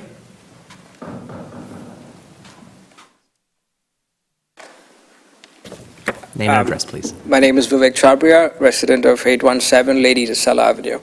I'm probably one of the newest residents of the community, 6 months in, first house in the United States. And I purchased the house in Castle Hills just because of the brand, right? A brand that has a sense of community living, has a sense of green space, has a sense of privacy when someone's sitting and having a cup of coffee in their backyard, right? That's what sold me the house within Castle Hills, right? And it doesn't really matter on who my neighbor is or what, but Castle Hills as a brand is what sold things to me. Now, when I'm hearing about multi-story buildings opposite my house, can I really sit in my backyard and have the same level of privacy? Probably the answer is no, because there's somebody in the apartment standing on the 5th story looking into my backyard, and there's, all my privacy goes away right there. The other aspect that a lot of people highlighted was around traffic, similar concerns around traffic. Something that people didn't talk about is the capacity of the schools. I'm hearing neighbors having to already drive quite a bit of a distance to get their kids to school. What does it mean in terms of the extended population to school capacity, right? I don't have kids yet, but that's something I have to start to think about when I'm living in a community, right? And then aspects like crime were already covered, aspects like traffic studies were already covered, and I completely echo all of these sentiments that my neighbors have. But overall, it's about really the sense of community living, which is why people move into a community like Castle Hills. There are apartments everywhere. Now, I don't own this land, I don't have a say in it, but as a resident, there's always a good amount of segregation between single-family homes, townhomes, and apartment homes, right? Having a one-story or a two-story single-family home and a 5-story apartment building right opposite is clearly not a good level of segregation, which I have not seen in the city of Lewisville as I've driven around or as the newest member of city of Lewisville, right? But I really urge the council members to kind of consider everyone's concerns that we have highlighted and take into consideration everyone's kind of thought process before we make a word. But thank you for the time to speak today. Thank you, sir. Chelsea Doherty? Or is it Doherty? It's Doherty. Got to get better at handwriting. Sorry about that. That's all right. Name and address, please. Hi, my name is Chelsea Doherty, and I live on 741 Lady Tesla Avenue. Me and my husband bought this house back in 2020. We now have 3 beautiful children, 2 twin girls that are almost 1, and a 3-year-old son. With that being said, we live right here on Lady Tesla, which will back up to this new proposed shorten of area here. When we bought the house, yes, we very much understood that there was going to be a multi-family unit apartment complex, but there were 200 feet of separation. Now, in these original drawings, it did look like those would be accessible to us. I am now understanding that they never will, but that's okay. At least it was 200 feet. Now we're moving that 40 feet to my children's windows. Does that mean I now can't open my children's windows? I'm not going to feel comfortable having a 5-story parking garage or apartment complex looking into the privacy of my home in my backyard. We live right here on the street. I love to be outside. My kids love to be outside. I don't even feel comfortable teaching my little son how to ride a bike. Cars speed so fast down our road. I have called before and I've voiced my opinion, and we did have some turnout where the police were kind of, pulling people over all the time. So it's hard, especially now with the tapestry being open. We are seeing it increase. And then also with, people cutting across. They've now understand that it is an easier route to get from one side to the other. So most of the people speeding do not even live in our neighborhood, our community. And it's stressful. I know a lot of my neighbors as well. We go as slow as possible. The speed limit is 25 miles per hour. Most people are going 30, 40, 45. It is extremely dangerous, especially with young toddlers and kids who run free. I have control of my children, I'm not saying that. But I'm just saying I'm worried about how close everything is going to be now. I understand the need to build apartment complexes and townhomes. I just want to make sure we're doing it and I feel comfortable living in my own home. If not, I'm going to have to find another place, and I love my community. I love the tight-knit group. So not only about the privacy, but it goes to the schools. I also bought this home because of the great school districts. So now it's hard, will my kid be one, so many, where before it was a smaller class group. And then, of course, I know many of the other neighbors have talked about the traffic. It's not even the traffic within the initial neighborhood. It's also all the congestion on where Josie and Main come together, on Parker. I can't purposely choose not even to go out of the neighborhood to Josie and Main because it takes me 20 minutes to even get to one side of the neighborhood to the other because the traffic goes across that parking lot or the stoplight right there. So there's a lot of issues, and again, I am glad to learn that Mr. Stanley's open to hearing us. This is the first I've heard of it. I've lived in the neighborhood for almost 4 full years, and I didn't even know he was part of North Point, so that's really exciting to get to learn that, and I'm happy to, discuss our options more. I just want to make sure I feel safe in my own home. So thank you guys for your time today. Thank you. Alan Gonzalez? Name and address, please. Hi, good evening. Alan Gonzalez. I'm at 805 Lady Tesala. Mayor, Council, thank you for your time. I've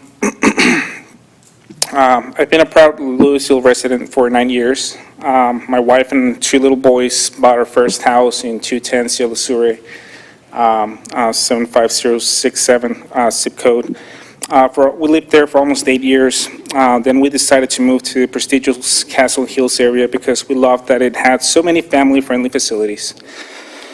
We easily pictured them swimming at one of the many pools, walking on one of the many trails, and Sunday morning playing basketball in the afternoons. We were even more thrilled when we found that the new construction of homes at North Point was part of Lewisville too. We decided to build a new home on 805 Lady Tesala Avenue, and we were so excited we had finally found a dream home.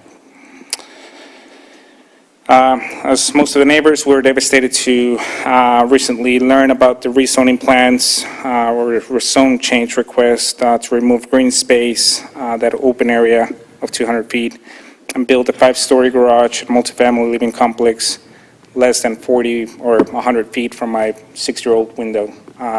Bedroom window. So we're extremely concerned this will bring more traffic, noise, crime to our calm neighborhood streets and will completely block our view and privacy. We kindly ask that the rezoning request be rejected or at the very least be changed so that the entire space north of Lady Tesala be used for single-family or townhome construction. We strongly feel that the proposed multifamily complex will change the essence of the family-friendly community the Castle Hills was created for and which we fell in love with just a few years ago. Just wanted to thank you for your generous service and your service to our city and our community. Thank you. Thank you, sir. Daniel Young?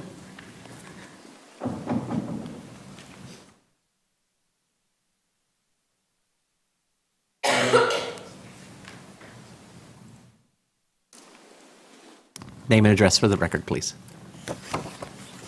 Good evening. Daniel Jung, 733 Lady Tesla. So I live on the part of Lady Tesla where the apartments will newly be concentrated over. According to the plans, it looks to be very, very close to where the building edge would be. So I'll be facing that 40 feet from the street and a 5-story building, if the plans are correct, of where that's located. So I obviously have a concern about my privacy, property values, desirability of it. I moved in 2020. Obviously, as you've heard many times already, that we were persuaded to purchase here, being shown a map offering some premium green space. We understand the city must grow. We understand a lot of things change, plans changed from in 3 to 4 years. So I understand, and I've accepted that, as many of my neighbors have, but we still have many concerns regarding how this is moving.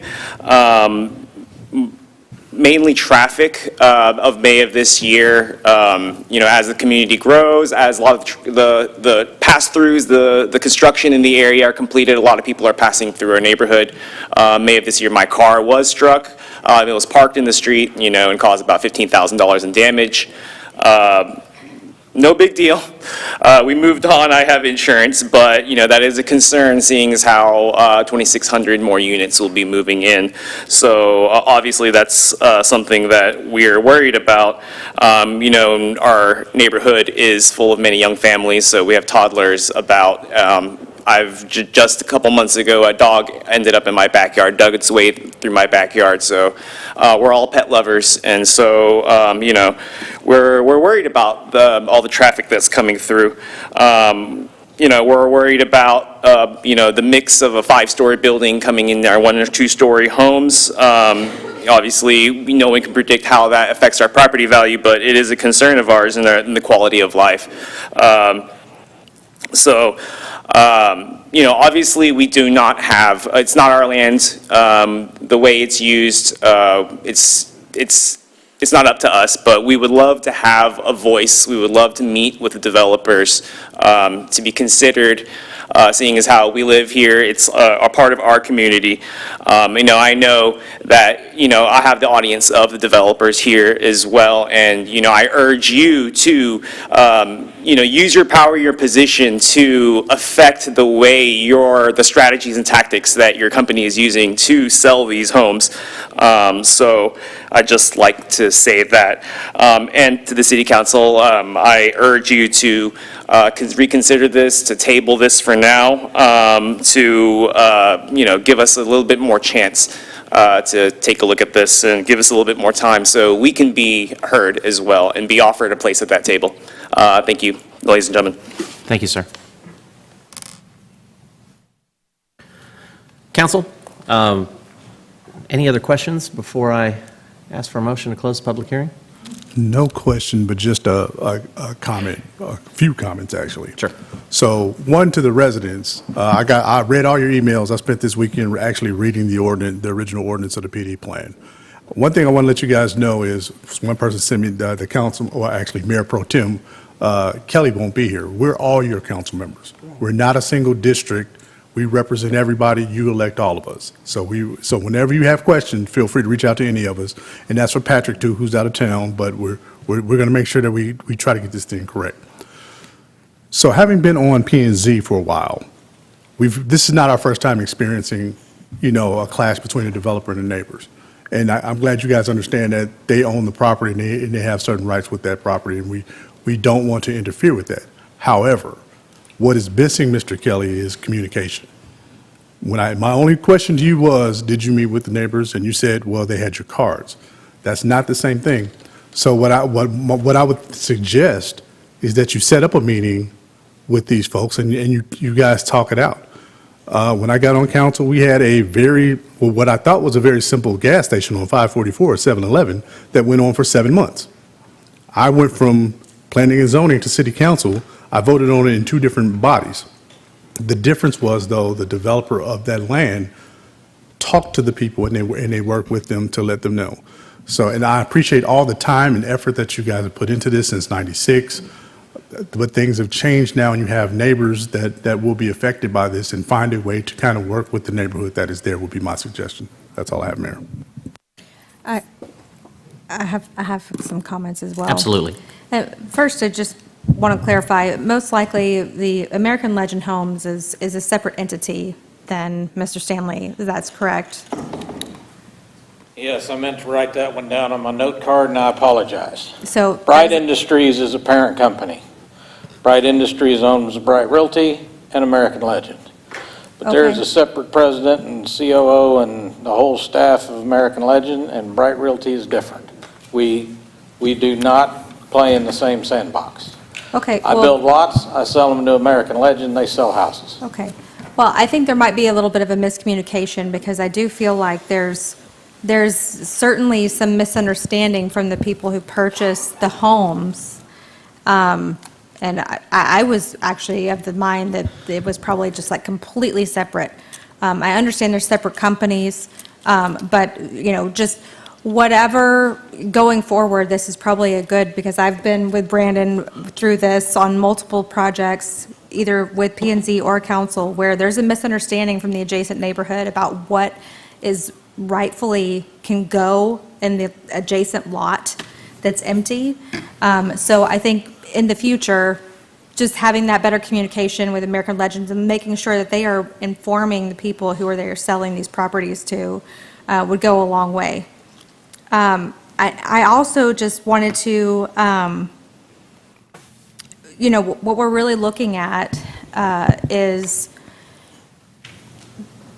we have an option to deny this application, which would mean that the original concept plan with more multifamily units is on the table. Now we're talking more people in the neighborhood allowed by right because that was approved already, versus what's on the table now, which is closer, it's got less of a buffer, but it's less dense. It's got fewer people in the neighborhood.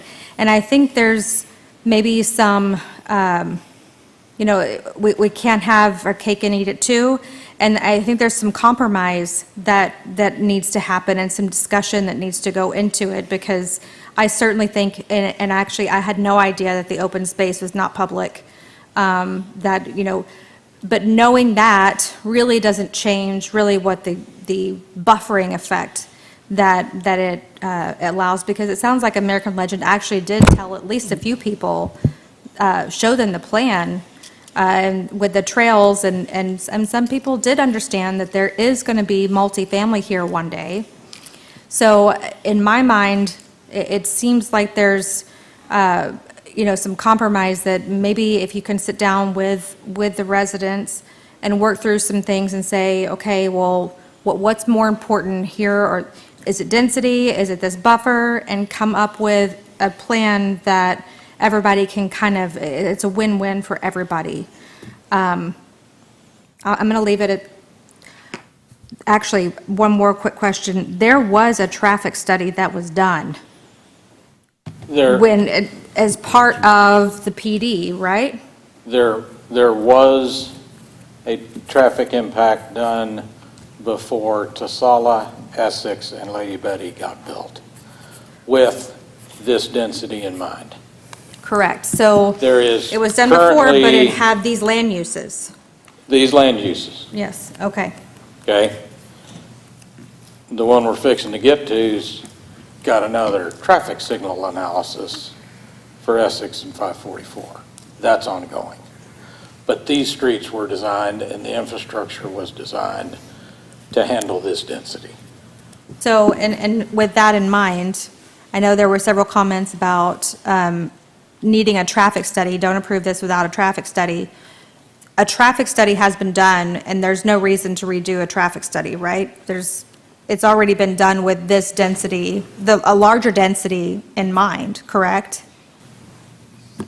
Correct. There was a traffic study, and of course, you know, we're not talking about an increase in density. We're actually talking about a decrease in density. Correct. So there would be no need for a new traffic study. The old one still covers it.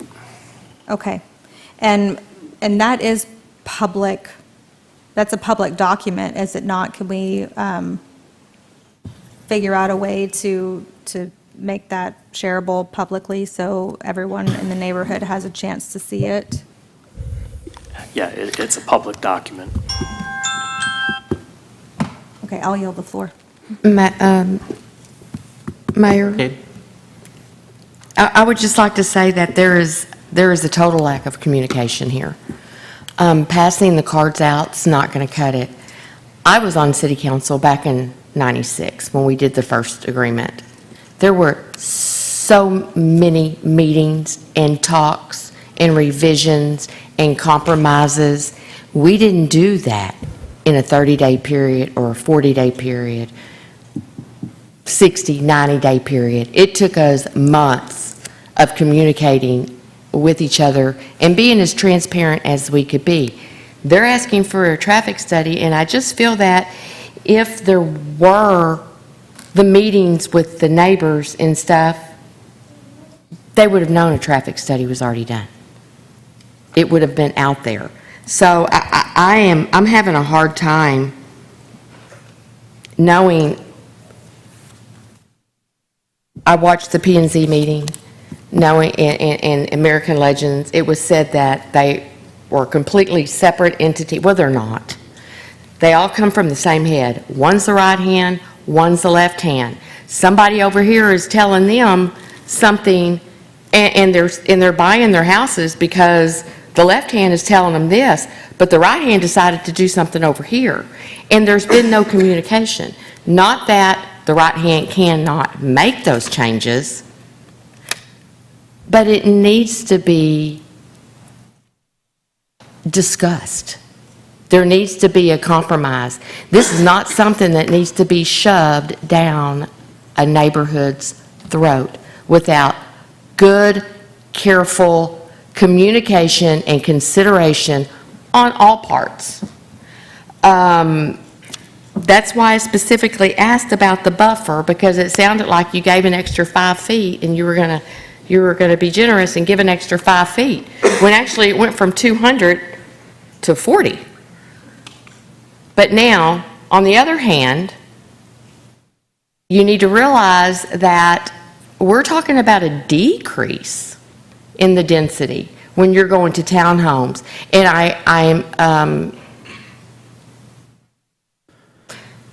I'm hoping that townhomes isn't going to be a rental community of townhomes, but they're actually going to be sold. Is that correct? Crickets. I don't build houses. The townhomes. I don't build houses. And I don't control American Legend. Okay, I'm asking about the townhomes. I understand. You also said that right hand, left hand, and I'm not trying to be argumentative, but I don't control American Legend or their salespeople or any realtor in Castle Hills. Sir, I'm not going to sit here and debate with you whether or not you control them. I understand that. But I also understand that it's owned by one giant company, and somebody in there knows what the other side is doing.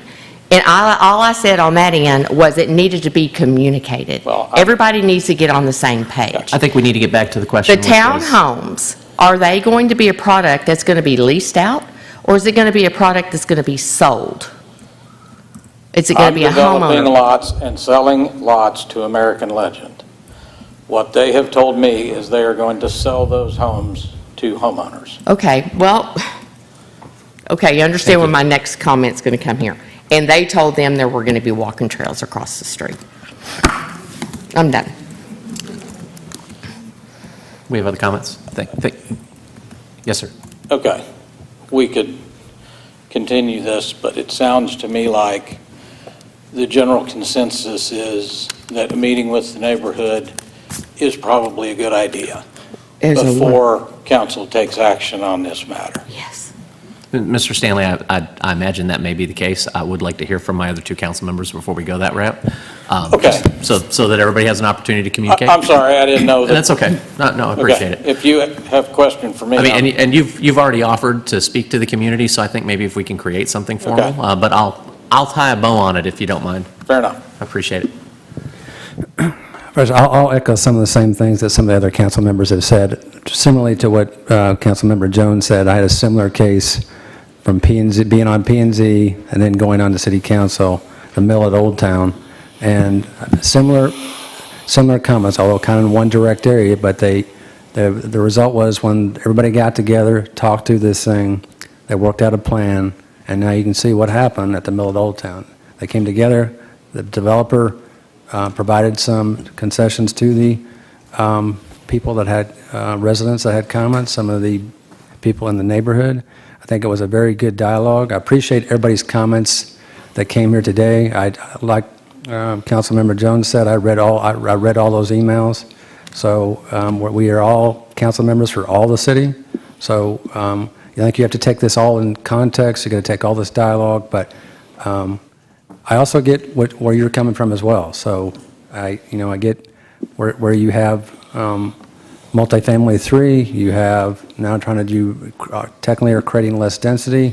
So I get that side of it too, trust me. We all know about property rights, but sometimes it's about listening to the other side, and sometimes there may not be change, but I think they want to be at least heard, and then come to a conclusion of what's going to, the end result. It may be the same, okay, but I think they just want to be listened to. Councilmember Troyer. I don't have much additional to say, although I did drive through the neighborhood this afternoon just so I would have a better understanding what's there. I understand the concerns, but I would like to have more information. And I think the communication is extremely important at this point. All right.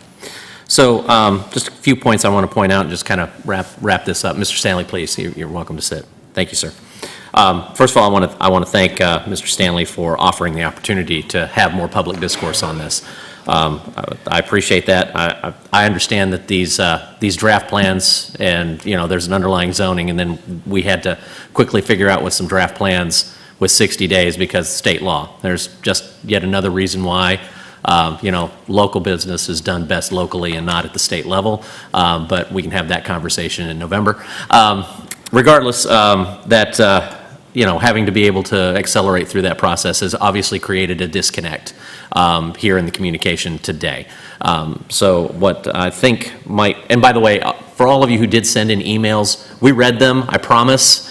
We will be getting back to you if you haven't already. You'll get texts back or responses, but please continue to reach out. I really appreciate it. I know everybody on council does.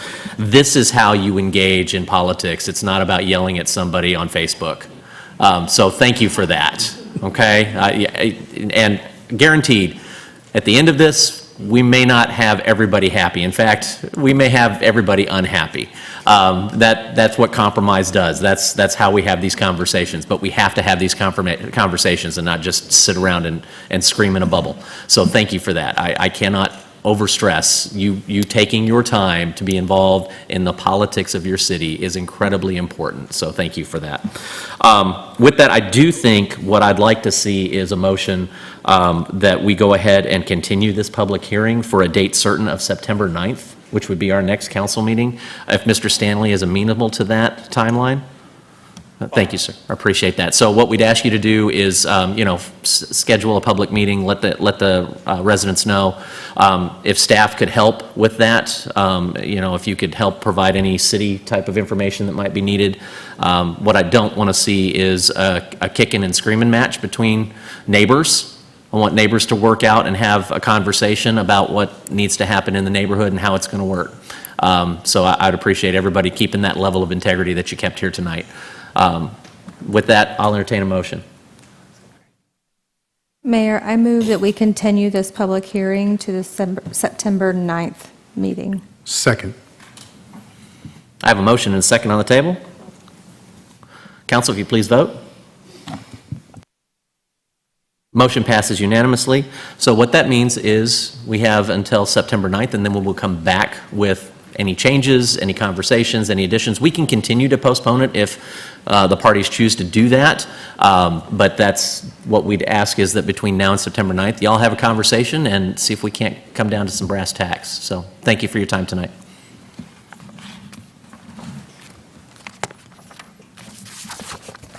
Item number 5, public hearing. Consideration of an ordinance amending the zoning ordinance by amending ordinance number 0428-22-ZON to amend the plan development concept plan set forth in Exhibit 5B, the realm subject to concept plan thereto for 3.459 acres located south of the intersection of Essex Boulevard and Parker Road, FM 544, legally described as Castle Hills H3 Lot 2 Block A, as requested by Patricia Fant of McAdams on behalf of Eric Stanley of Brico Land CH LLC, the property owner. Case number 24-04-2-PZ. On January 3rd, 2022, the City Council adopted the Castle Hills Plan Development District Ordinance Number 042822-ZON that incorporated all provisions of the Castle Hills Development Agreement along with the variances to the agreement approved since 1996. The PD allowed changes to base zoning districts and the sub-district concept plans following the zoning processes in the Unified Development Code. The applicant is requesting to change the concept plan on 3.459 acres from 8 small pad sites to a mixed commercial and residential building. The Planning and Zoning Commission recommended denial unanimously 5-0 on August 6, 2024. Since the Planning and Zoning Commission recommended denial, an affirmative vote of at least 3/4 of all council members of the City Council is required to approve this request. It's recommended that the City Council approve the ordinance as set forth in the caption above, and we do have Mr. Richard Lutke, our Planning Director, with a small presentation. Thank you, Mayor. Give me one moment here to get the slideshow started. Okay, again, I'm happy to provide you a brief overview in this presentation of the proposal. And you may see that this presentation is very similar to the one from the last item, so I'll try to skip over some of the background a little bit just to save some time here. But again, Castle Hills was based upon the original 1996 agreement, and then that agreement turned into our plan development zoning in 2022. It's divided up into 3 sub-districts. The Realm is one of those, and the Realm is further subdivided into 2 sub-areas. And again, the concept plans are very important. They are just as important as the base zoning. The base zoning gives you the typical zoning requirements, such as a list of permitted uses, what uses are allowed in that district, along with your typical setbacks and lot sizes. The concept plan complements that by bringing a little bit more focus into the location of buildings, streets, and other access ways. And again, in the Realm, it has flexibility. Minor amendments to the concept plan can be approved by staff. Major modifications require the full zoning process, and that is why we are here tonight. And we'll keep on moving on. As far as the cap, we mentioned the 5,000 cap across Castle Hills with the additional cap of 2,000 in Crown Center, and then unlimited multifamily in the mixed-use development within the Realm. As far as the parks, again, there was a mandatory open space plan that was an exhibit to the original PD. Crown Center, has some very rigid requirements for green space and trails. And then elsewhere, there are still open spaces within the concept plans. It may not be an actual park or are accessible by the public, but in some cases, they do serve as buffers or utility or drainage easements. And again, we saw earlier the plan, the concept plan for the Realm South. And again, now we are on the box at the lower right-hand corner, item D5, which is the concept plan for the 3.4 acres south of Parker Road where it intersects with Essex Boulevard. The Planning and Zoning Commission recommended denial of that concept plan amendment unanimously 5-0. Again, this is just the side-by-side of the overall Realm South. And then this is this image zooms into that area. So the current concept plan illustrated 5 pad site commercial lots, and it did not really give a height. Most likely, buildings of this size on lots of these size are likely 1 to 2 stories.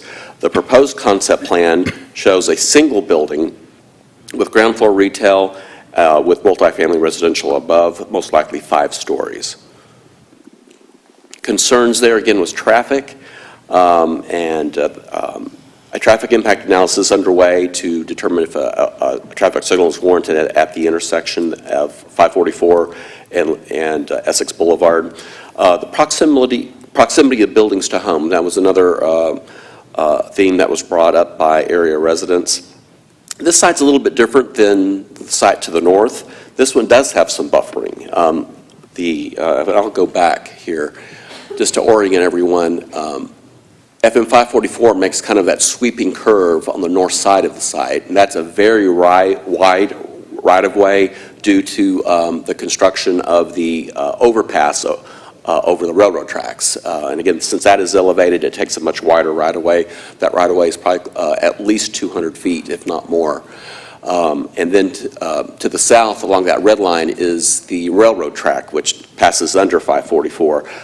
That railroad track is depressed, and it is, I believe, 140 feet at its narrowest point. It does get wider in some points. The distance, the approximate distance from property line to property line is about 170 feet.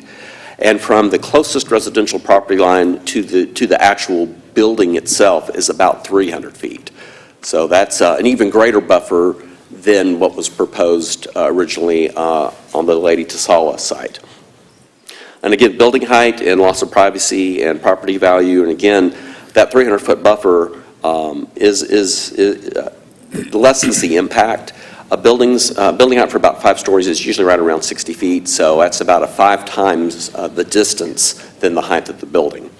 Some other comments and concerns were in regards to that site being disjointed from other multifamily and not in the character of the single-family area. And again, the nearest multifamily in that area is along Lady Tasala. The mixed-use type areas are much further north along the Sam Rayburn Tollway.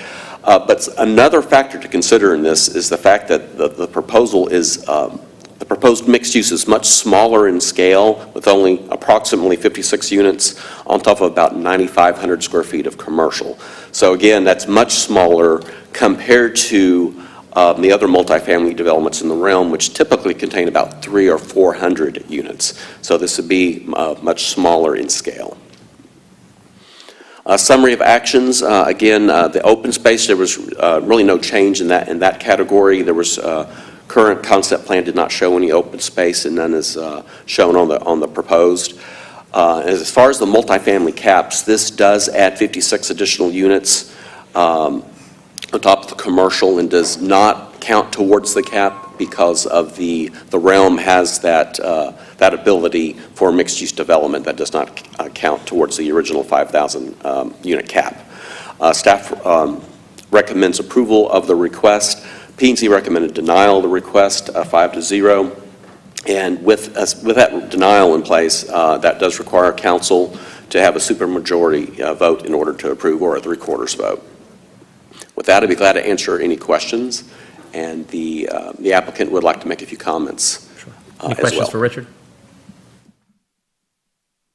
Just a quick question. Is there any change or elevation difference in the ground level from one side to the other? Yes, we have looked at that with the developer, and it's fairly level with the neighborhood to the closest neighborhood to the southwest. It's about maybe a 4 or 5 foot elevation, and I believe the developer does have his engineers here that could verify that. Okay, I'll look for verification of that, because I'm hearing some mumbling that that's maybe not quite right. So we'll figure it out. Thank you, Richard. All right, let me get his presentation put back up. Give me one moment, please.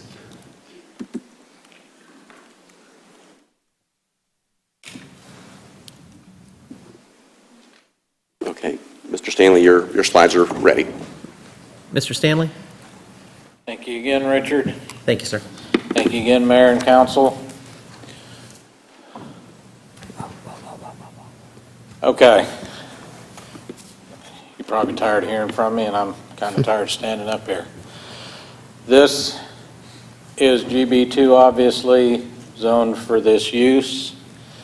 There is a signal study being done right now. Preliminary indications are a signal is going to be required at Essex and 544, which in my opinion, living in that neighborhood isn't a bad thing. It's going to affect the economics of the real estate deal, but I live in that neighborhood and I welcome it. It's difficult to turn left out of there sometimes, and anything that'll slow down 544 Speedway, in my opinion, is a good thing. So I think that's happening. If and when that comes back, that it's required as part of this development, we'll have to figure it out. That's the real estate business. In terms of where this project sits and what I shared with P&Z was that I thought the building was 300 to 400 feet away from the gentleman in the neighborhood to my west. It in fact is 347 feet from his property line to the corner of the building, and the other nearest adjacent neighbor a little further yet, 362. His current finished floor elevation of his pad, according to our drawings, is an elevation of 532 feet.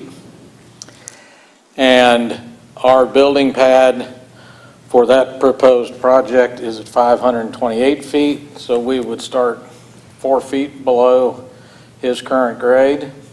There are a number of trees, both on the neighborhoods over a football field away, the neighborhood side of the railroad track, as well as on this side of the railroad track.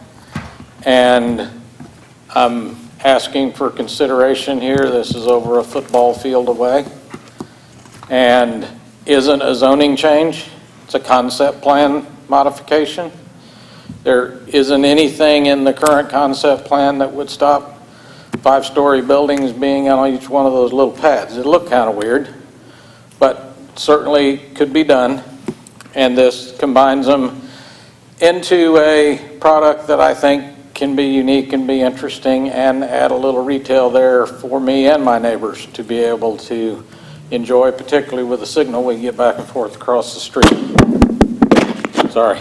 Any questions? Any questions from council? Thank you, Mr. Stanley. All right. I have a few quick emails to read into the record on this one. So we received an email from Georgia Smiley, 9:02 a.m. on the 19th. In opposition, I'm not in favor of the proposed usage change from retail to retail multifamily on the 3.459 acre section south of Parker Road. A 5-story building would be visible to the homeowners in the reserve and, in my opinion, would negatively affect the residents' property values and future ability to sell. In addition, in my opinion, the ingress and egress to and from this property along Parker Road is very dangerous, especially for vehicles going east over the bridge. Next comment, Mr. Eric Miller, 8/17, 10:37 a.m. Oppose. I think the idea of having multifamily units on the 3.459 acre site located south of the intersection of Essex Boulevard and Parker Road, FM 544, will result in significant problems with traffic and accidents. This is a busy area and there are blind spots coming over the hill. This is such a small piece of land that putting a large number of housing units in this area will create significant problems. Mr. Thomas Roach, 8/19, 2:09 p.m. Oppose. We oppose the zoning change for the same reasons cited by our neighbors. In addition, there is a history of unstable soil in close proximity. The area of 100 Knights Homes 2820, 2816, 2812, and 2808 had major landslides in 2007, 2015, and 2020. A properly engineered fix was implemented in 2020. If a slide occurred on the subject lot, it could impact buildings in the active rail line, which is less than 100 feet away. Approving a 5-story building does not seem like a good idea. Ken Eastburn, 8/18, 7:28 p.m. Oppose. Oppose for all the reasons already stated by others: privacy concerns, property value negatively impacted, increased traffic on Parker Road, safety issues with traffic entering and exiting at the top of the hill, etc. Please do not approve this bad proposal. Thank you. Rick Vidal, 8/18, 1:11 p.m. We oppose construction of a multi-story multifamily structure on the parcel. The original planned use was for single-story garden-style office retail structures. The proposed change is inappropriate use due to diminished property values to nearby homes, loss of privacy, noise, and increased traffic on Parker Road where speed, congestion, and sightlines are already an issue. Attached image demonstrates what the proposed structure would do to our neighborhood. Falcon Garcia, 8/16, 4:50 p.m. We oppose any building behind our home in the reserve section of Castle Hills. We live directly behind the proposed multifamily facility and hope to keep this section of Parker Road free of big construction. It will have a negative impact on our property values, and sight lines and views will be compromised, not to mention the traffic and high-speed cars already drive on Parker Road behind our home. Patricia Hoff, 8/16, 4:50 p.m. I'm not in favor of any development of this property, which appears to be directly behind my residence on 100 Knights Drive in the reserve section of Castle Hills. I believe the development of this land, especially a multi-story apartment building, would negatively impact my property value and that of my neighbors, as well as take away from the aesthetics and view of our residences. It was this privacy in back of me that drew me to live here in the first place. Please deny the proposal.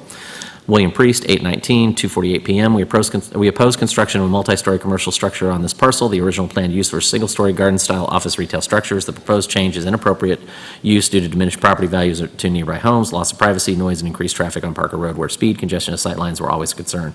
Bad idea to change the ordinance. Charles Hummer, 8/19, 2:48 p.m. We oppose the zoning change. It will negatively impact our property, privacy, and neighborhood aesthetics. Please consider, too, the safety issues of having an entrance just below the crest of the hill at the west. The size and location of the site make it unsuitable for any type of construction project. Please deny the zoning change. Those are all the email ones written into the record. I will say that Councilman Kelly also sent me a text on, or an email on all of these, that he would love to see a public comment as well, a little additional public comment time. So if we want to do that as well on this one, that he would be in favor of that. I do have 3 folks who filled out comment cards, but they also had website comments that I just read into the record. They are more than welcome, of course, to come speak, but I would encourage you to only add to what you already put on the email and not reread your email, if that's okay. First up, I've got Georgia Smiley.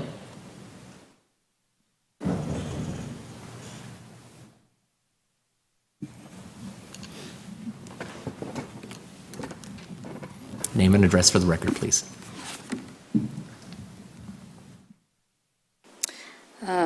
Georgia Smiley, 401 Crown of Gold. Mr. Mayor and Council, thank you for allowing me to speak tonight. My name is Georgia Smiley, and I live in the Reserve neighborhood within the Castle Hills Master Plan Development.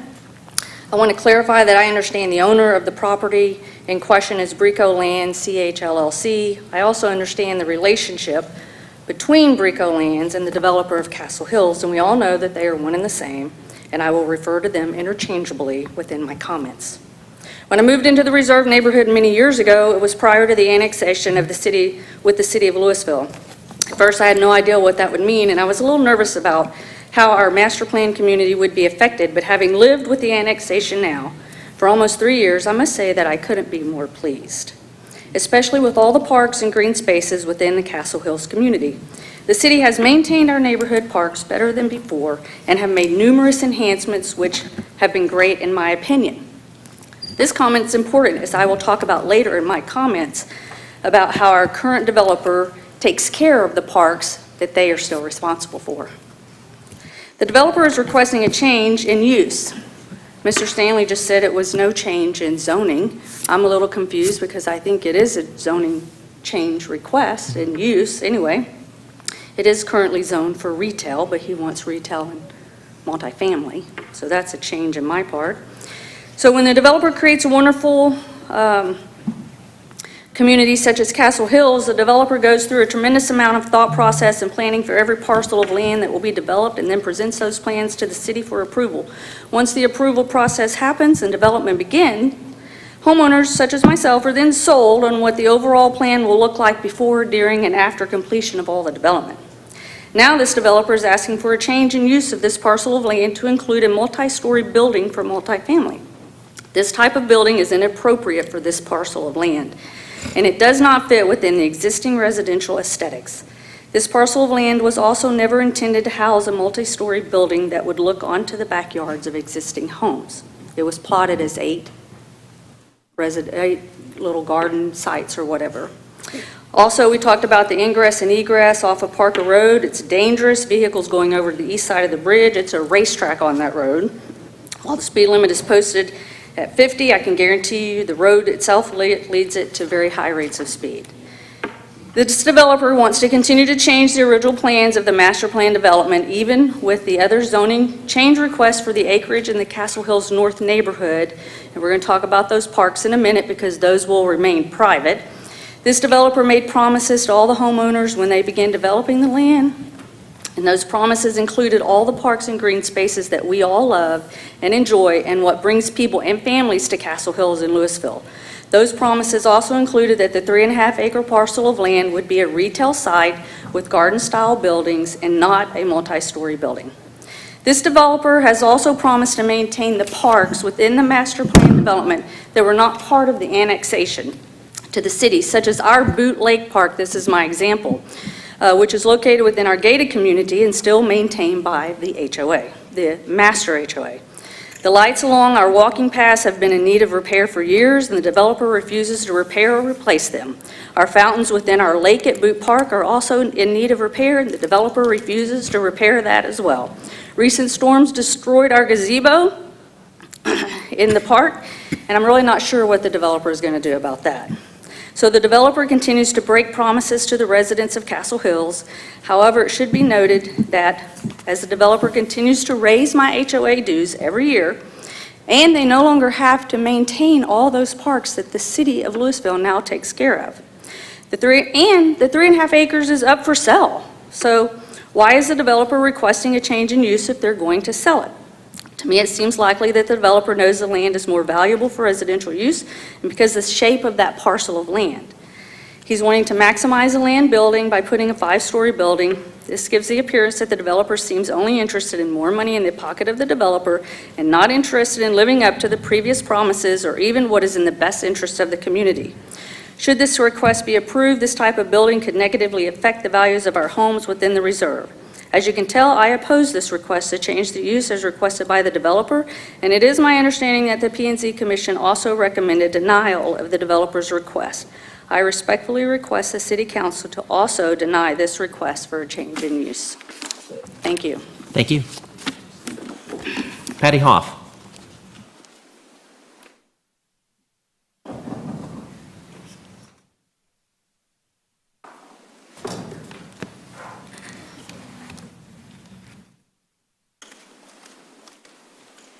My name is Patricia Hoff. I live at 2733 100 Knights Drive, and I will be brief because I will yield my time to my neighbor Rick, who's going to speak further on this. But my main concern is living in the reserve. It is a gated community. I've lived here for 15 years, and I bought there because it's gated and I felt safe, and the aesthetics were beautiful.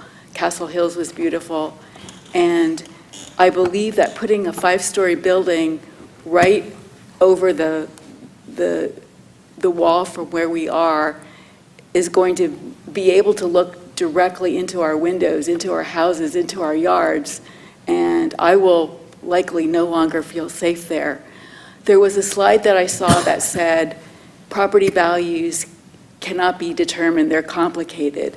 I agree, it is complicated, but I don't think there can be any disagreement that property values will go in the wrong direction for the homeowners. They'll go down because of this. Because people, given a choice of where they want to live, will not want to live overlooking a 5-story multifamily unit on a small piece of land with a lot of parking spaces and traffic. So I think safety's an issue, property values are an issue, aesthetics are an issue, and as Georgia mentioned, promises by the developer, I think, are also an issue. Thank you so much. Thank you. Rick Vidal.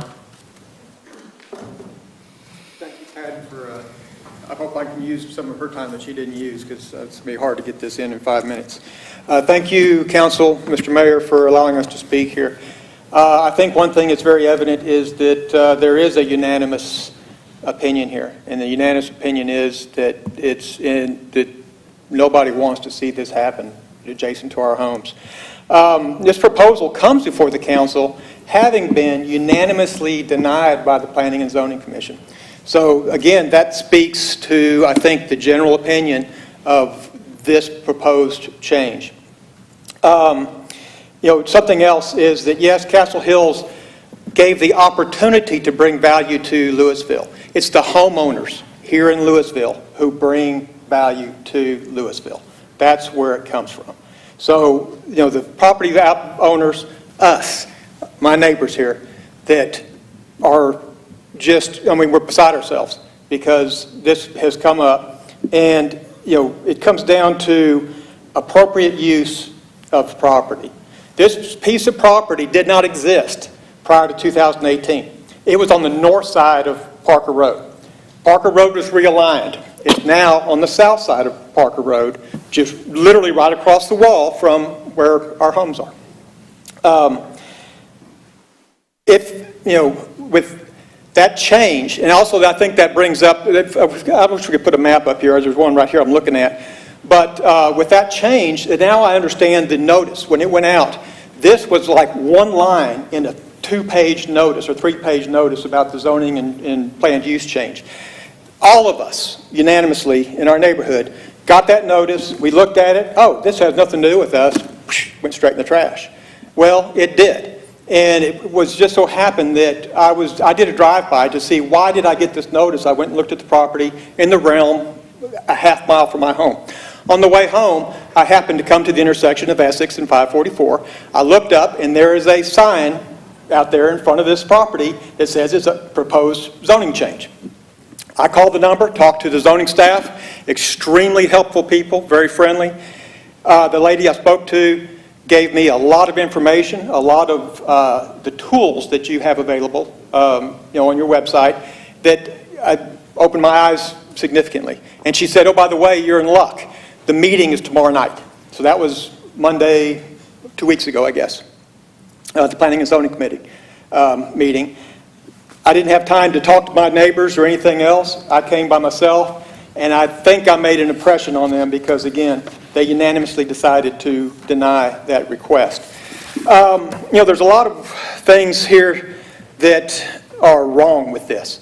Number one, for us, the property owners, the residents that back up to that, we live in a gated community. We chose to live there because of the privacy, because of the pace of life, the quiet nature of it. And, yes, there's a railroad track right behind our house. Well, it's so far down below grade that my home office is on the second floor, overlooks my alley right over the wall. I cannot see the trains go by. I can barely hear them, but I can't even see them go by. So that's totally out of the way. Yes, that property is 15 feet higher than my property. Now, this is first I've heard that it's going to be, the proposed building is going to be brought down. But from my second story window, I am looking directly across the top of that property. So that's from my second floor, that's where the 15 feet is. And it shows up on your maps that you have, online as well. So, the loss of privacy is significant. We have an 8-foot privacy fence in our backyard. We're one of the few homes in Castle Hills, or not in Castle Hills, but in the reserve, that has a very useful backyard. And we entertain back there. We enjoy our time back there. 8-foot privacy fence. I've got 15-foot trees across the back of my lot. There are not trees, there's not a fence high enough to keep prying eyes from a 5 or 6 story building, actually 1 story of retail, 5 of apartments, from looking straight into our backyards. Ms. Hoff mentioned that same thing. She's my next door neighbor. Looking straight into our yards, zero privacy. Not only that, from our kitchen, well within our home, looking out our back windows, that's all you're going to see. And guess what? That's all they're going to see, is looking right into my home. So, do we live with our blinds closed all the time? That's going to be the only choice we have.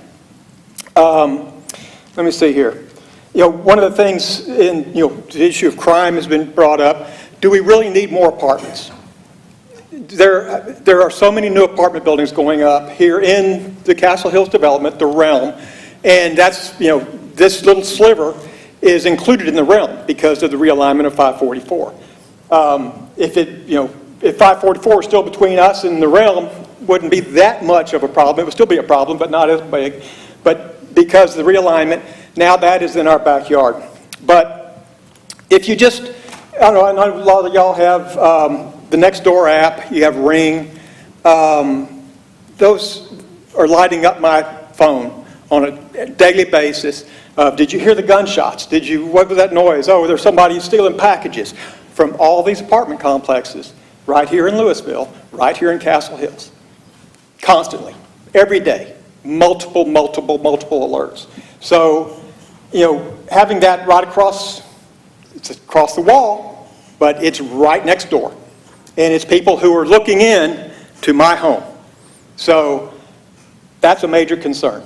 That's, and again, goes back to the appropriate use of the property. Traffic, I think we've already talked on all the messages that you had. Traffic on 544 is dangerous.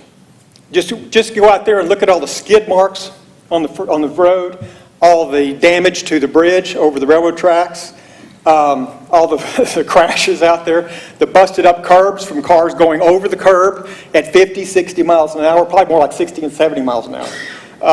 Frankly, it's a racetrack. My home office is right there. I see them flying by all day long. Put a traffic light up, might help. I think it's going to be a source of accidents, but putting that in there. Still got a little bit of time here. So traffic is definitely a concern, an issue, but also the congestion. If you saw on the plot map, the proposed plot map, it is a building that I forget the dimensions. I had it written down somewhere. I think it's on here. But it's surrounded by parking, double level of parking. So yes, the building itself is, what do you say, 347.7 feet from my back fence. The parking lot is 140 feet from my back fence. And so I'm going to be looking at bumpers, cars parked, headlights shining in my windows at night, noise, who knows what else out there. And that's unanimous with all of the neighbors here. And, you know, that's something that, again, that we just did not, we didn't bargain for that. And, you know, the biggest thing is the loss of our property values. Our homes are significant investments for all of us. Many of us, we've been in this house for 3 years, and we've made a lot of improvements because we love our home, we love our yard, and we like to use it. A lot of these folks have been here for 15 years or since the development was created. And how do you make up for that? I mean, it's the developer, he comes out ahead. Property owners, we come out behind. How do we make that up? There's no way. And how do you sell your home when you're in the shadow of a 5-story or 6-story building?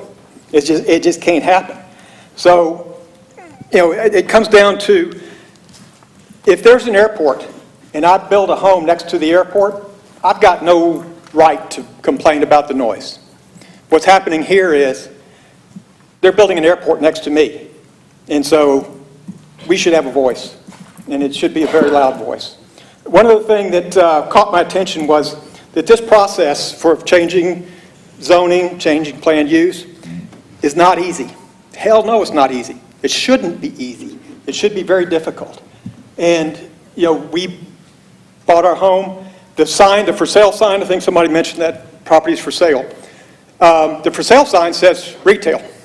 Doesn't say anything about retail with 5-story apartment on top of it.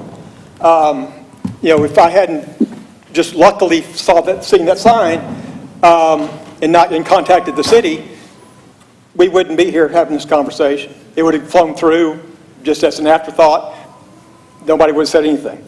So, you know, not only is the planned use change inappropriate for that location, that piece of property, this irregularly shaped sliver of property that was created when they realigned the road.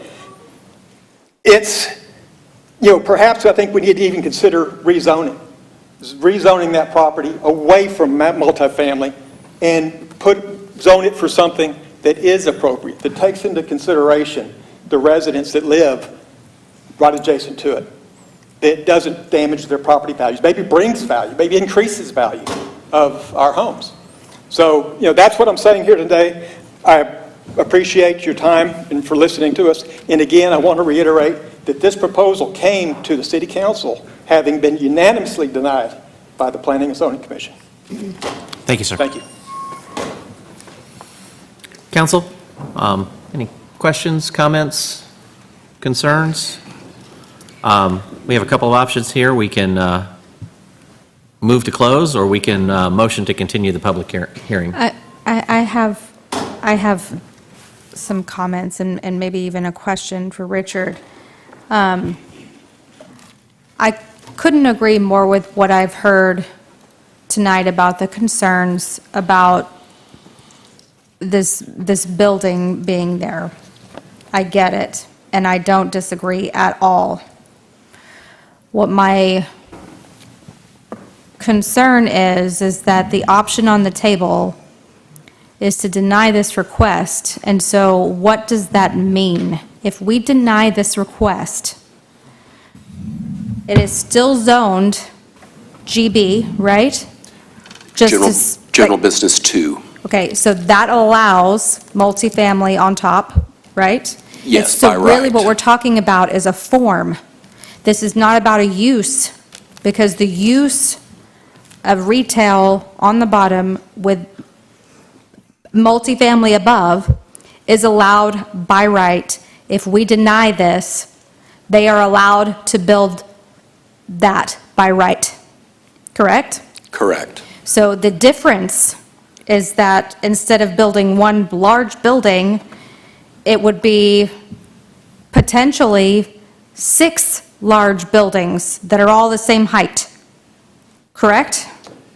Correct. And that would be allowed with no zone change whatsoever, with what is the existing zoning in place right now with no concept change at all. They can still build a building just as tall, just 5 or 6 smaller buildings inside, in perimeter, but same height. Correct. That's correct. So that is where my problem is, because no matter what we do here, I can't prevent a retail building that is 5 stories of multifamily above it, no matter what we do, because it's already allowed. I mean, it's already allowed. Yes? It's only 4 over the retail. Okay, so Total 5 total, 4, so regardless of what we do, though, if we deny it, he can still build the same thing, just in smaller sections. And so that is where,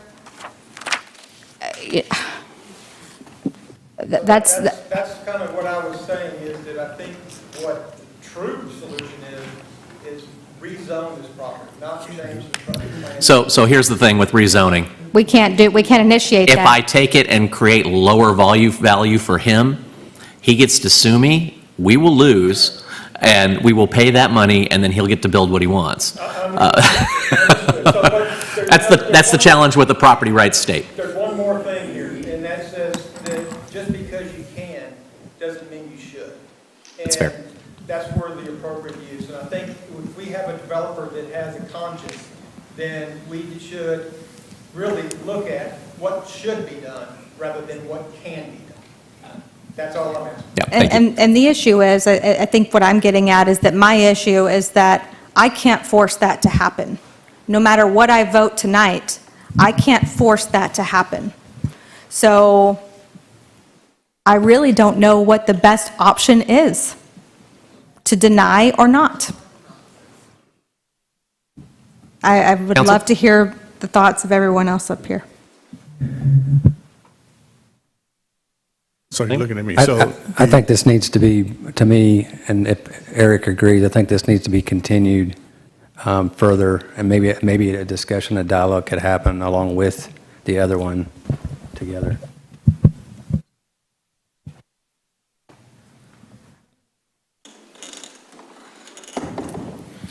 Any other comments? Very, I don't have a motion yet. I was just going to say, very similar to the first. About you got to take some time to talk to the folks and see what's acceptable there. I mean, obviously, by right, you can do some things there, but being a good neighbor, and I'm sure that's what you want to do. You know, you've got to improve your communication game around any areas that you're developing, because it's not open land like it was before. And I hear you, but I'm 350 feet away from a property line to an edge of a building. I don't know how to get it any better than that. To your point, Councilwoman Green, this could go 5 stories, it could go 6 stories, it could go 7 stories, it could go 8 stories. I'm only trying to do 1 on the bottom, 4 up, as an efficient design. The parking lot's going to be a parking lot, whether it's this project or something else, up to the property line, whether it's the multiple buildings or a single building. We pushed this building on the site kind of as far away as we could, still make it design right. I'm happy to set up another meeting with these neighbors, like the one with the other neighbors, but I don't know what I give here. Not sure what I give in the other, but I sure as heck don't know what I give here with a football field plus in separation and a railroad track. I mean, sorry, I don't know how to solve that piece.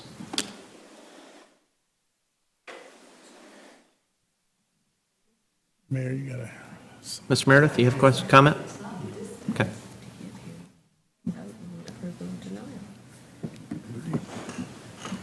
Counsel?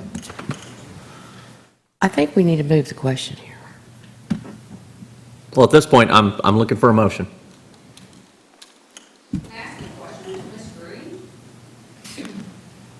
If you'd like to address, I need you to come back up. I'll let you ask one question. Oh.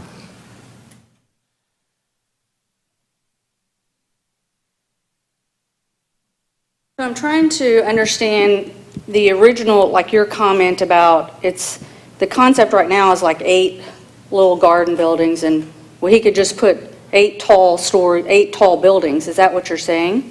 What I'm saying is that what the concept shows, to my understanding, is it really doesn't even show any buildings on it. It just shows it shows lots. So within that, so there's a base zoning, which is the GB2, which allows the up to 8 stories, is it not, Richard? It allows retail on the bottom and then multifamily on top. And the concept plan doesn't show any buildings, so it just shows lots. So what that would mean would be that he can put a building on each one of those lots that can go up to 8 stories. But he would have parking. He couldn't do that because there wouldn't be enough parking on the 3.5 acres. He couldn't put that. It would be a challenge for sure. Yeah, he couldn't do it unless he built underground parking garage or whatever. I don't want to get into a debate, so Right, yeah. I'd appreciate you just with the question, but But it's already zoned, so what are we here for in the first place? If it's already zoned for residential, and there's a sign out there that says It's a concept plan revision, is what it is. It's a concept plan revision that we have to approve, or it stays with the same or it goes concept back to plan. what he has. Right. Okay. And I'm going to move for denial. I have a motion to deny. Do I have a second? Second. I have a motion and a second. Yeah, no, there you go. I have to have that motion Oh, first. well, let me close the public hearing first. Second. Thank you. I have a motion and a second to close the public hearing. All those, here, we can go ahead and vote right here. I have a motion to close, 5-0. The public hearing is now closed. Now I move for denial. Second. I have a motion and a second. Okay, Brandon Jones. All those in favor of denying, please vote. Vote is 4-1 to deny. 2 abstaining.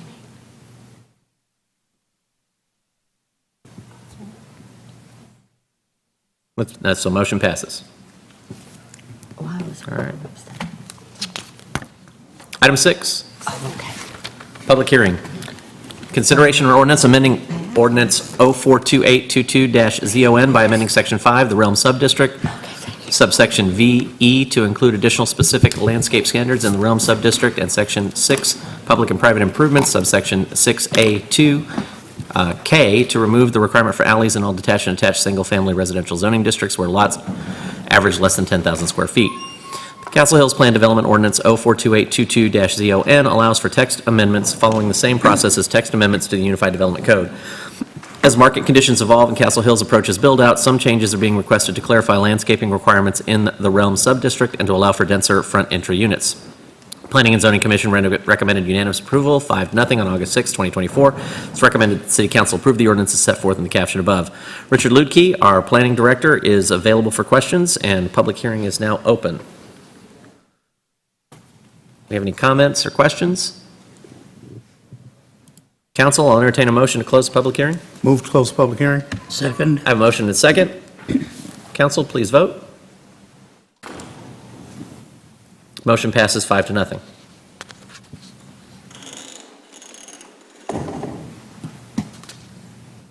Council, I'll entertain a motion. Move to approve the ordinance as set forth in the caption. Second. City Attorney? This is an ordinance of Lewisville City Council amending ordinance 0428-22-ZON by amending section 5, the realm subdistrict, subsections 5E1 and 5E2 to include additional specific landscape standards in the realm subdistrict, and section 6, public and private improvements, subsection 6A II K, to remove the requirement for alleys in all detached and attached single-family residential zoning districts where lots average less than 10,000 square feet, providing for repeal or severability, a penalty, and an effective date, and declaring an emergency. Council, if you please vote. Motion passes 5-0. Item E, Visitor Citizens Forum. Speakers must address their comments to the mayor rather than to individual council members or staff. Speakers should speak clearly and state their name and address prior to beginning their remarks. Speakers will be allowed 5 minutes for testimony. Speakers making personal, impertinent, profane, or slanderous remarks may be removed from the meeting. Unauthorized remarks from the audience, stamping of feet, whistles, yells, clapping, and similar demonstrations will not be permitted. In accordance with the text of the Open Meetings Act, the City Council is restricted from discussing or taking actions on items not listed on the agenda. Action will only be taken at a future meeting. City Secretary, do we have any comments for visitor sitter? No, sir, we sure don't. All right, thank you. Moving on, item F, consent agenda. All the following items on the consent agenda are considered to be self-explanatory by the council, being enacted with one motion. There will be no separate discussion of these items unless a council member or citizen so request. For a citizen to request removal on an item, a speaker card or e-comment must be filled out and submitted to the city secretary. Deputy Mayor Pro Tem Cade will be recused from item F10, so if we could have a motion to pull this item 10 from the consent agenda. Do we have any comments or e-comments on consent? No, sir. Thank you, sir. Council, I'll entertain a motion. Mr. Mayor, I move to approve the consent agenda as presented with the exception of item number F10. I have a motion. Do I have a second? Second. Motion and a second. Council, if you please vote. Motion passes 5-0. Item 10.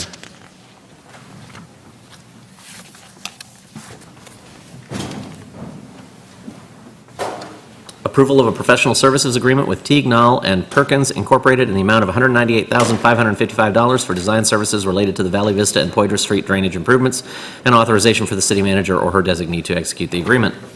The City Council previously approved a professional services agreement for the Teague, Knoll, and Perkins Incorporated to perform a drainage analysis to determine the improvements needed to alleviate flooding issues at the intersection of Camelot Drive and Little Den Drive in the Valley Vista 1 subdivision. Staff has selected Teague, Knoll, and Perkins Incorporated to prepare a drainage design to improve the Valley Vista storm sewer system based on the findings in the completed drainage analysis, and to complete a drainage design to enclose an open ditch on the west side of Poydras Street just south of High School Drive. Funding is available in the Drainage Improvement Capital Project. It's recommended that the City Council approve the agreement as set forth in the caption above and authorize the city manager or her designee to execute the agreement. Move to approve the agreement and authorize the city manager or her designee to execute the agreement as set forth in the caption. Second. I have a motion and a second. Council, please vote. Item passes 4-0. Councilmember Cade. Yes, sir. Thank you, ma'am. Item G14, consideration of one alternative standard associated with landscaping for a proposed industrial warehouse on approximately 6.56 acres out of the Peter Harmonson Survey, abstract number 0604, located on the south corner of State Highway 121 Business and Vista Ridge Mall Drive, Zone Light Industrial District, as requested by Ryan Wirch on behalf of COP Lovett 121 Logistics Park LLC, the property owner, 240710 ALT STD. During the plat and engineering site plan review for the proposed Lovett industrial development, several unique site factors and subsequent areas requiring an alternative standard were identified, leading to the alternative standard request to reduce the required 30-foot contiguous landscape buffer area by up to 90% and place enhancing materials and alternative landscaping in specific areas. The Planning and Zoning Commission recommended unanimous approval 4-0 on August 6, 2024, and it is recommended that the City Council approve the alternative standard as set forth in the caption above. Richard Lukey is available for questions. I'll entertain a motion. Move to approve the alternate standard as set forth in the caption. Second. I have a motion and a second. Council, please vote. Item passes 5-0. Item 15, consideration of acceptance of the resignation of Amy Farrelly, declaring a vacancy exists, and appointment to the educator position on the Arts Advisory Board. One seat on the Arts Advisory Board is reserved by ordinance for an art educator. That position is currently vacant. An application has been received from Ian O'Brien, who works for Lewisville Independent School District as an art teacher at Creekside Elementary School. It's recommended that the City Council appoint Ian O'Brien to the Arts Advisory Board as set forth in the caption above. Council, I'll entertain a motion. Move to accept the resignation of Amy Farrelly, declare a vacancy exists, and appoint Ian O'Brien to the Arts Advisory Board as set forth in the caption. Second. I have a motion and a second. Council, please vote. Motion passes 5-0. Item 16, consideration of an ordinance amending City of Lewisville Ordinance 4197-08-2015, which established a wastewater main extension project and established associated extension fees by expanding the sanitary sewer drainage basin the sanitary sewer drainage basin for the wastewater main extension project, providing for a repealer, providing severability, and authorization for the city manager to execute the agreement. City Council approved an ordinance in August 2015 that provides for the collection of extension fees from upstream developers and payment of those fees to Prestige Garage LLC, the downstream developer, to reimburse the downstream developer for a sanitary sewer extension he provided to benefit his and other upstream properties. The 2015 ordinance was based on Section 16.203-5 of the Lewisville City Code that provides program procedures to establish a wastewater main extension ordinance. The ordinance established a reimbursement to the developer on a prorated share for the costs associated with the project from future users in the sewer shed desiring to tie onto the sanitary sewer. The amendment expands the size of the sewer drainage basin serving the extended sanitary sewer. It's recommended that the City Council approve the amended ordinance as set forth in the caption, and we have David Salmon, our city engineer, available for questions. If there are no questions, I'll entertain a motion. Move to approve the ordinance as set forth in the caption. Second. I have a motion and a second. City Attorney? This is an ordinance of the Lewisville City Council amending City of Lewisville Ordinance Number 4197-08-2015 by expanding the sanitary sewer basin area covered by the Elm Fork Sanitary Sewer Phase 3 project extension program, established therein and amending extension fees set forth in that program, providing for repealer severability and an effective date, and declaring an emergency. Council, if you please vote. Motion passes 5-0.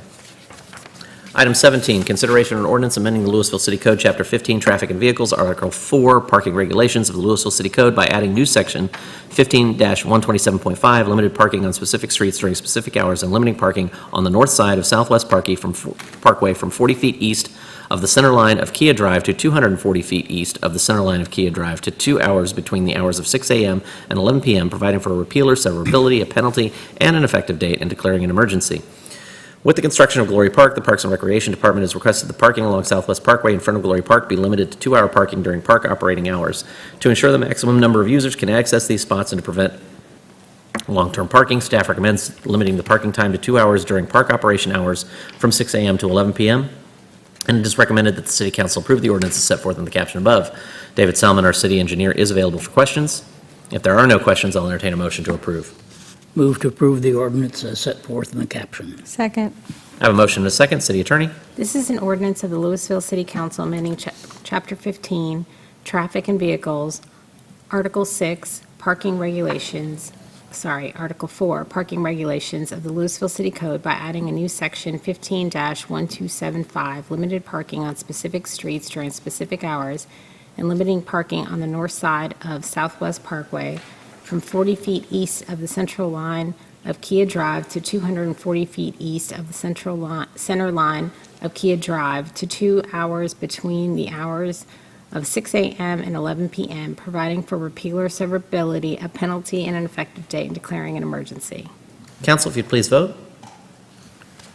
Motion passes 5-0. Item 18, consideration of an ordinance amending the Lewisville City Code, Chapter 15, Article 4, Section 15-126, stopping, standing, or parking prohibited on specific streets by prohibited parking on the east side of McCart Drive from the intersection of Country Ridge Road to 150 feet south of the intersection of Country Ridge Road, providing for a repealer, severability, a penalty, and an effective date, and declaring an emergency. McCart Drive provides access to Lewisville Elementary School. City staff has received multiple complaints from residents, school staff, and parents about vehicles parking on both sides of McCart Drive near the intersection of Country Ridge Road. Providing for no parking on the east side of McCart Drive from the intersection of Country Ridge Road to 150 feet south of the intersection of Country Ridge Road along the inside curve will increase the safety of the pedestrians and drivers and provides more room for turning vehicles to make the maneuver safely. It's recommended that the City Council approve the ordinance as set forth in the caption above. David Salmon, our city engineer, is available for questions. Council, if there are no questions, I'll entertain a motion. Move to approve the ordinance as set forth in the caption. Second. I have a motion and a second. City Attorney? This is an ordinance of the Lewisville City Council amending the Lewisville City Code, Chapter 15, Section 15-126, stopping, standing, or parking prohibited on specific streets by prohibiting parking on the east side of McCart Drive from the intersection of Country Ridge Road to 150 feet south of the intersection of Country Ridge Road, providing for repealer, severability, penalty, and an effective date, and declaring an emergency. Council, if you'd please vote. Motion passes 5-0. Item H, reports. Reports about items of community interest regarding which no action will be taken. So we're going to start to my right. Councilmember Meredith, if you wouldn't mind.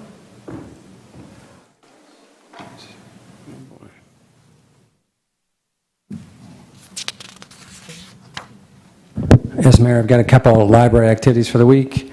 Booked for Murder Book Club for adults, Tuesday, August 20th, 2 to 3 p.m., small conference room, no registration required.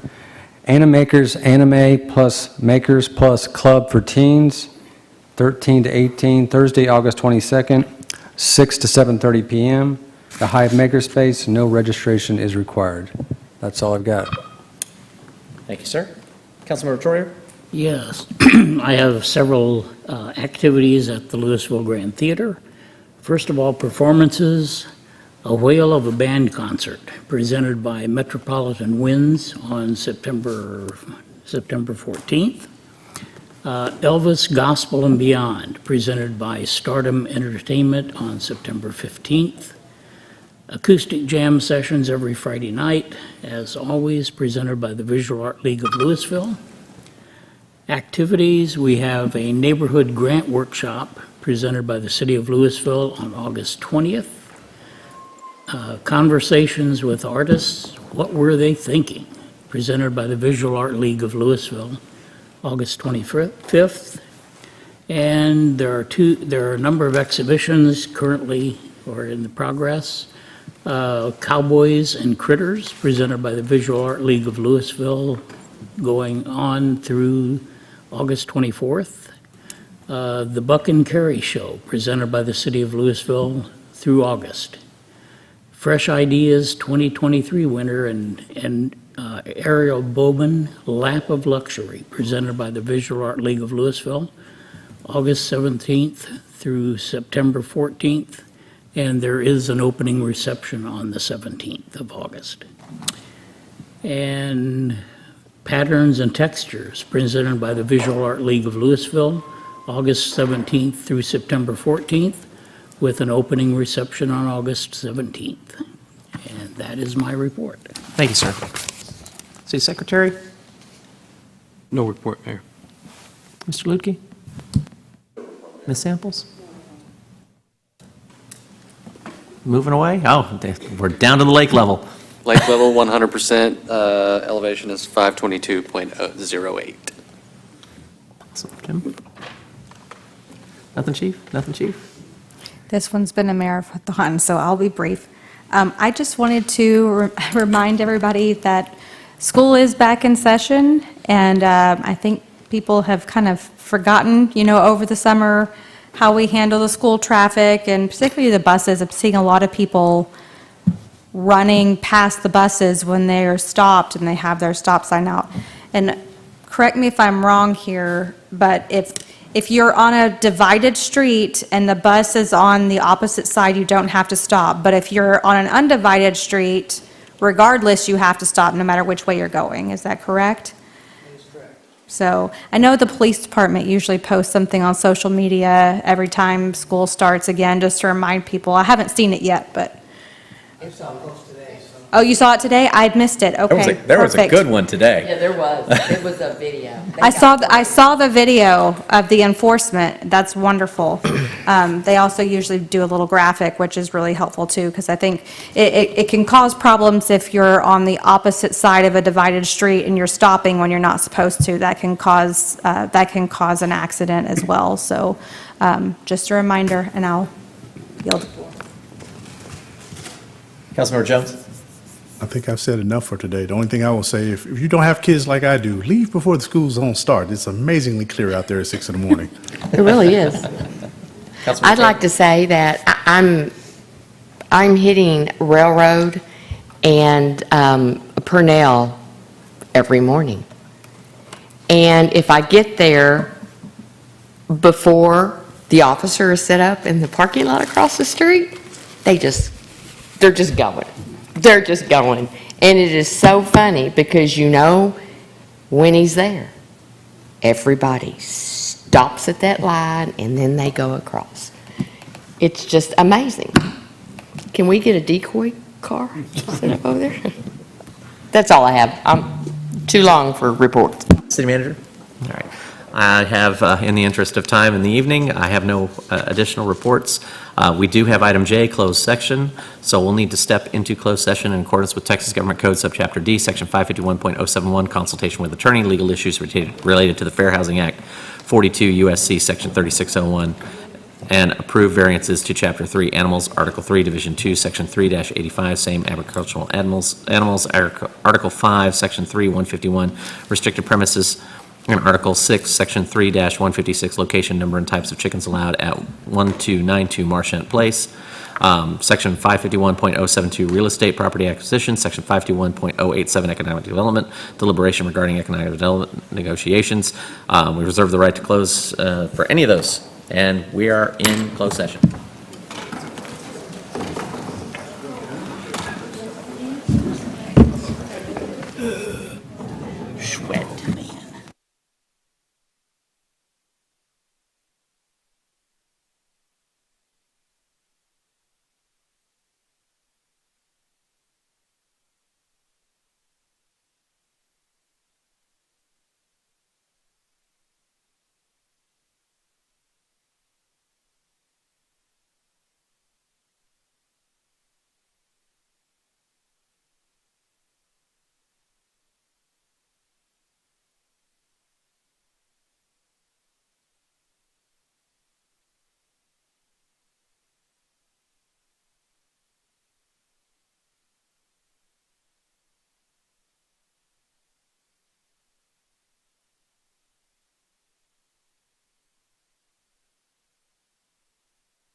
Council, is there any action to be taken from closed session?